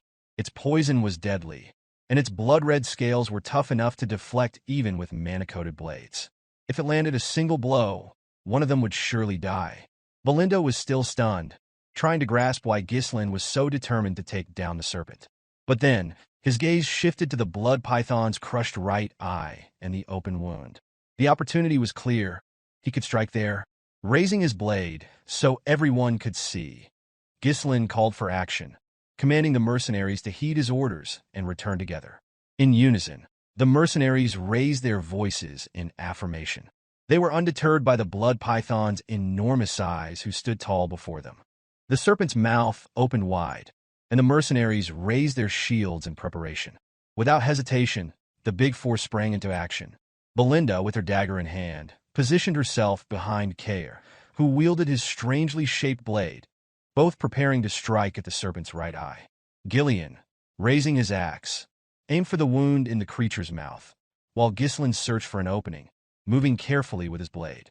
The mercenaries did all they could to restrict the snake's movements, using every ounce of strength they had. Carrick thrust his blade into the serpent's right eye, drawing the creature's attention. In response, the serpent swiftly swung its head, opening its mouth in a lethal snap aimed at him. Fortunately, Belinda was there to react, pulling Carrick out of harm's way using a line, saving him from the deadly jaws. Gillian leaped in, his axe crashing down with force. While the weapon couldn't pierce the blood python's scales, Gillian's strength, enhanced by his mana, forced the serpent's head to slam into the ground. Seeing the opening, Ghislain moved from the side toward the serpent's remaining eye. The snake noticed him, but it was too slow to stop him. With precision, Ghislain pierced the serpent's eye, causing it to scream in agony. Ghislain's thoughts raced. Even though he knew what would happen in the future, he understood that not everything would go exactly as planned. But he could not afford to stand by and watch as others perished. He had to kill it. The mercenaries pounced on the snake, with Gillian still pinning it down. The creature, in its final moments of strength, suddenly jerked its head upward. It sensed the strongest mana above it and prepared to charge. Ghislain leapt high into the air, blade raised, prepared to deliver the final blow. He had no choice but to end it now. After all, he was the only one who knew the future of the estate, and he could not fail. The serpent, with its mouth gaping wide, surged toward Ghislain. As if Ghislain failed to react, the serpent swallowed him whole. The others watched in shock, convinced that the young master had been swallowed whole. Belinda screamed for her young master, helpless. But to their astonishment, Ghislain's blade pierced the serpent's head from inside. He ran his blade outward, splitting the serpent's upper head in two. Ghislain emerged from the wreckage, drenched in poison, but victorious. The blood python was dead. Carrick and Gillian smiled, relieved to see their young master safe. Belinda, overwhelmed with joy, was just as glad to see Ghislain alive and well. As the future of Perdium, Ghislain knew that he couldn't allow the expedition to fail. And as the Mercenary King, he couldn't let those who followed him die without purpose. With the defeat of the blood python, the expedition toward the runestone vein came to a successful conclusion. Back at Perdium Castle, Albert was seething with fury. He raged about Ghislain's blatant defiance of the Lord's orders, entering the Forest of Beasts. This, Albert declared, was nothing short of treason. In the room were Zwalter, the Count of Perdium, and Moran, who tried to calm Albert's rising anger. Moran was well aware of the young lord's reckless nature, but with the lord away on a long expedition, wondering if Ghislain think he was the ruler now. Albert's accusations were sharp and bitter.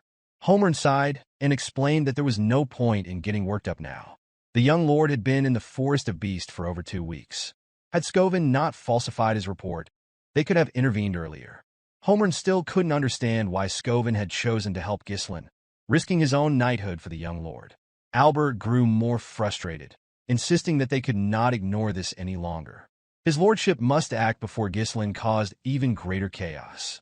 Moran agreed, adding that as soon as Ghislain returned, he must be imprisoned and severely punished. The Count remained silent, his mind racing with questions. He could not understand why his son had stirred up such trouble. Suddenly, the door swung open, and Randolph, the captain of the Perdium Knights, rushed in urgently. The atmosphere shifted instantly, and all present could sense the gravity in his tone. He informed them that it was urgent, and the Lord needed to come out immediately. Zwalter raised an eyebrow, his curiosity piqued, and asked what the matter was. With an expression that clearly carried weight, Randolph revealed the startling news that the young lord, Ghislain, had returned. Outside, Ghislain strode confidently toward Perdium Castle. He knew that meeting his father would bring great consequences, but he was certain that once his father saw the results of his actions, everything would be all right. Once Ghislain arrived, he immediately took a seat before his father, the 2 officials, and the knight captain. Albert, though seething with fury, remained silent, waiting for the Archduke to speak. Even Randolph and Moran could not guess what this young man had in mind. Meanwhile, though Zwalter was relieved that his son had returned alive from the Forest of Beasts, he couldn't bring himself to express his relief, for Ghislain had defied his orders. Ghislain calmly addressed his father, his voice carrying a childish tone. His words were simple: that he had returned. Walter reminded him that he had explicitly told him not to venture into the Forest of Beasts. Ghislain apologized, stating that it was something that had to be done. This response only prompted confusion from Moran, who questioned what Ghislain meant by that had to be done. Randolph followed, asking whether Ghislain truly believed it was worth disobeying orders for. Entering the Forest of Beasts was a serious offense, Randolph added, emphasizing the danger not only to Ghislain's life but to the estate itself, emphasizing the risk if monsters had poured out of the forest and attacked the estate. Ghislain, undeterred by their scolding, calmly responded that he was still alive and no monsters had invaded the estate. His response only seemed to fuel Moran's anger, while Randolph shouted at him, demanding to know how he could dare speak back. Albert, who had been silent until now, finally spoke up, asking whether Ghislain found the situation amusing. Given that there had been no incidents in the Forest of Beasts this time, Albert suggested that they could let it pass, though his tone was tinged with frustration as he rummaged through his pocket. However, Albert then placed a letter on the table, making it clear that for this matter, there could be no excuses. Ghislain immediately recognized the letter from Count Rayfold, asking if it was indeed from him. Albert confirmed it, explaining that he had suspected something would go wrong when Ghislain visited Rayfold without warning. Worse, Ghislain had extorted 20,000 gold from Lady Amelia, who had been regularly sending support funds to Perdium. This had enraged Count Rayfold, who was now severing his ties with the estate and calling off the engagement. Albert stressed that this was a serious issue that could shake the entire estate. Ghislain took a moment to think. He was unbothered by the details of the report. He knew that manipulating a money-hungry count was not difficult, but it was clear that Amelia had resorted to working with an enemy to bring him down. Ghislain realized that the leverage he had over her was now useless, and he understood that revealing her secret deals or merchant connections would be seen as attempts to cover up the situation. If he had been even a little late in entering the Forest of Beasts, he would have been trapped in the estate. Time, he thought, was not on his side. He placed the letter back on the table. Albert, urging Ghislain to speak, questioned whether he had anything to say in response. Moran, interrupting, suggested that the 20,000 gold should be returned immediately. Randolph sighed, remarking that the amount would have covered the Night Order's expenses for some time. Ghislain responded simply, stating that he had spent it all. The four men were taken aback, but Ghislain explained that he had used the money to develop the Forest of Beasts. To the others, this sounded like one of Ghislain's usual reckless schemes. He was seen as having no concern for the future of Perdium's estate. Albert, still shocked, demanded to know if Ghislain had truly burned through all that money on a forest full of monsters. Ghislain, without offering excuses for his actions with Rayfold, simply apologized for the situation. Randolph, enraged, grabbed Ghislain by the collar, cursing him as a reckless brat. He reprimanded Ghislain for selling out the future of the estate with his own hands. Moran declared that Ghislain Perdium was no longer fit to be the Archduke and demanded that Ghislain be restrained and thrown into prison. In a calm, nonchalant tone, Ghislain responded that he would personally provide the necessary support funds from now on, including the 20,000 gold. Walter, clearly perplexed, asked his son what he meant by that with a calm voice. Ghislain, without hesitation, called out to Belinda, who had been waiting outside. She entered the room, holding a box in her hands. Ghislain explained that if his goal had been merely to enter the Forest of Beasts and return, he would never have started its development. Belinda placed a box on the table, and as she opened it, the older men were initially confused by the glowing crystal inside. However, Walter immediately recognized it. Ghislain revealed that was top-grade runestone. The recognition was immediate for those familiar with it, though Albert, seeing of it for the first time, expressed his surprise. Moran took the crystal and examined it closely, clearly impressed. He asked where Ghislain had acquired such a valuable item. Randolph, still processing the discovery, accused Ghislain of trading it for the 20,000 gold, though his face betrayed his shock. Ghislain, however, responded nonchalantly, explaining that he had mined it from the Forest of Beasts. Belinda, standing nearby, shot an annoyed glance at the older men for doubting Ghislain's words. Albert, still taken aback, noted that while the runestone was indeed valuable, it wouldn't nearly be enough to sustain the estate on its own. Ghislain nodded in agreement, but assured them that this wasn't all of it. He then led the group to the outskirts of the estate, where the results of his expedition were displayed in full. Piles of high-grade runestone filled the area, with more being transported in by carriage. In addition, the corpses of various monsters, valuable for their remains, were being sorted by the mercenaries Ghislain had hastily gathered for the mission. Moran, amazed at the scale of it all, asked Ghislain how much of this had been collected in just 15 days. Randolph, even more astonished, questioned whether he was seeing things. Walter, equally surprised, turned to Belinda and asked if everything had truly been obtained during the expedition. Belinda responded with certainty, affirming that Ghislain had personally led the effort and secured all of it. Ghislain, with pride, explained that the haul included the remains of various creatures like the dyrus and the blood python, but that the runestones here were just a small fraction of what had been mined from the vein. He reiterated that the purpose of the development was to benefit the estate, and as such, everything should be used for its benefit. Albert, reviewing the situation, estimated that with this much material, they would no longer struggle with support funds. The realization struck Randolph and Moran, leaving them shocked and impressed. Their demeanor shifted as they approached Ghislain, offering praise for his remarkable success. Randolph, acknowledging Ghislain's exhaustion from the expedition, spoke first, expressing his admiration. Moran followed, offering his own compliments, and the two even massaging Ghislain's shoulders in gratitude. Ghislain, however, had a few conditions before he would offer his support. He listed them one by one. The first condition was the immediate release of Scovin and Ricardo, as they had only followed his orders. His second condition was that public access to the Forest of Beasts remain restricted, warning that unnecessary rumors could harm the estate. After considering these requests, Moran found them reasonable, but Ghislain's third condition was far more contentious. He insisted that he would personally recruit and manage the mercenaries and security forces, as interference with the movement of troops within the estate would only waste time. Moran, alarmed by this suggestion, voiced his strong objection, demanding to know if Ghislain was proposing to form a private army. Equally concerned, Randolph voiced his objection, questioning what Ghislain might do with such an army. Albert, maintaining a more composed tone, stepped in to clarify the situation. He told Ghislain that he was mistaken if he thought he could simply do as he pleased without interference. He reminded Ghislain that his current position was one where he should be seeking forgiveness, not making demands.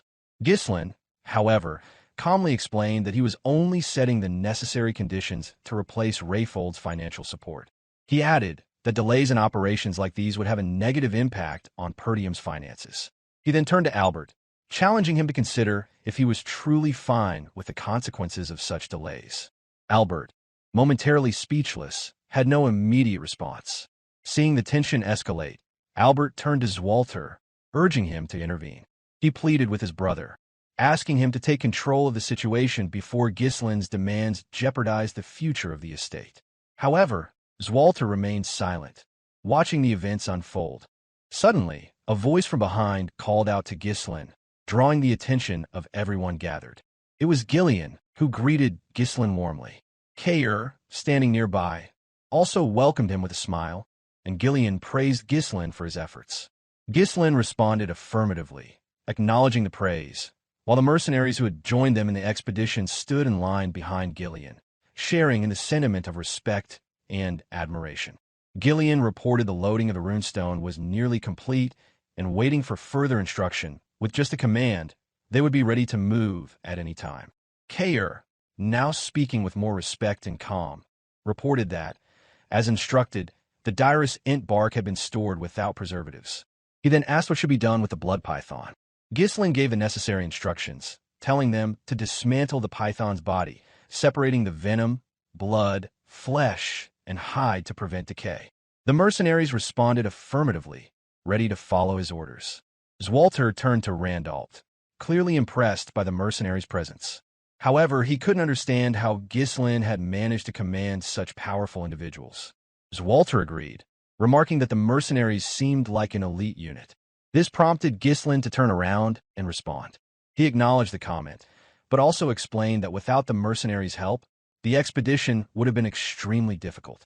Walter, observing his son, saw him in a new light. Walter then commanded the officials to return.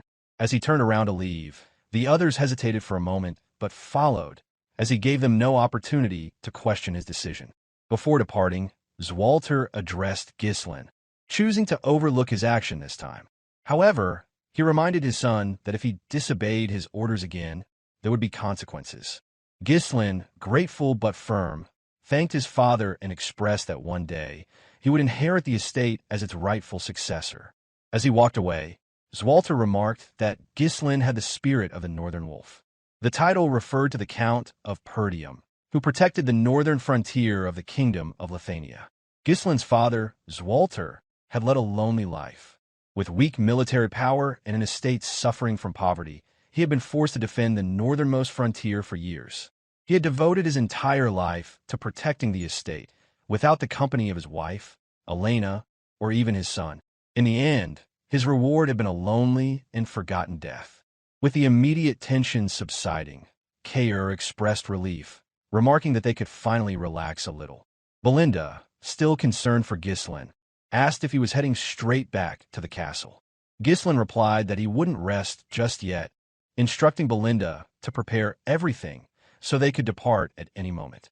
Surprised, she asked if he wasn't going to rest. Gillian, noticing Ghislain's weariness, also suggested that he take some time to recover, pointing out that it was already a miracle he had survived being inside the blood python. Belinda sternly reminded him of the effort it had taken to detoxify the poison from his body and pleaded with him to rest before moving forward. Ghislain, though fatigued, tapped Belinda's shoulder and assured her that he was counting on her. Despite his exhaustion, he knew he couldn't afford to delay the mining process. Word of Perdium securing the runestone vein would spread quickly, and it would soon reach the ears of those who sought to claim the estate for themselves. Deciding to leave the rest to the trio, Ghislain turned to head back, though with each step his breathing grew heavier. He knew they had to strengthen their forces as quickly as possible to a level where no one would dare challenge them. But before he could take another step, his body gave out. He collapsed to the ground, unconscious. Belinda immediately shouted his name, but even without an immediate response, a pang of pain struck the hearts of all who had witnessed the fall of the Archduke.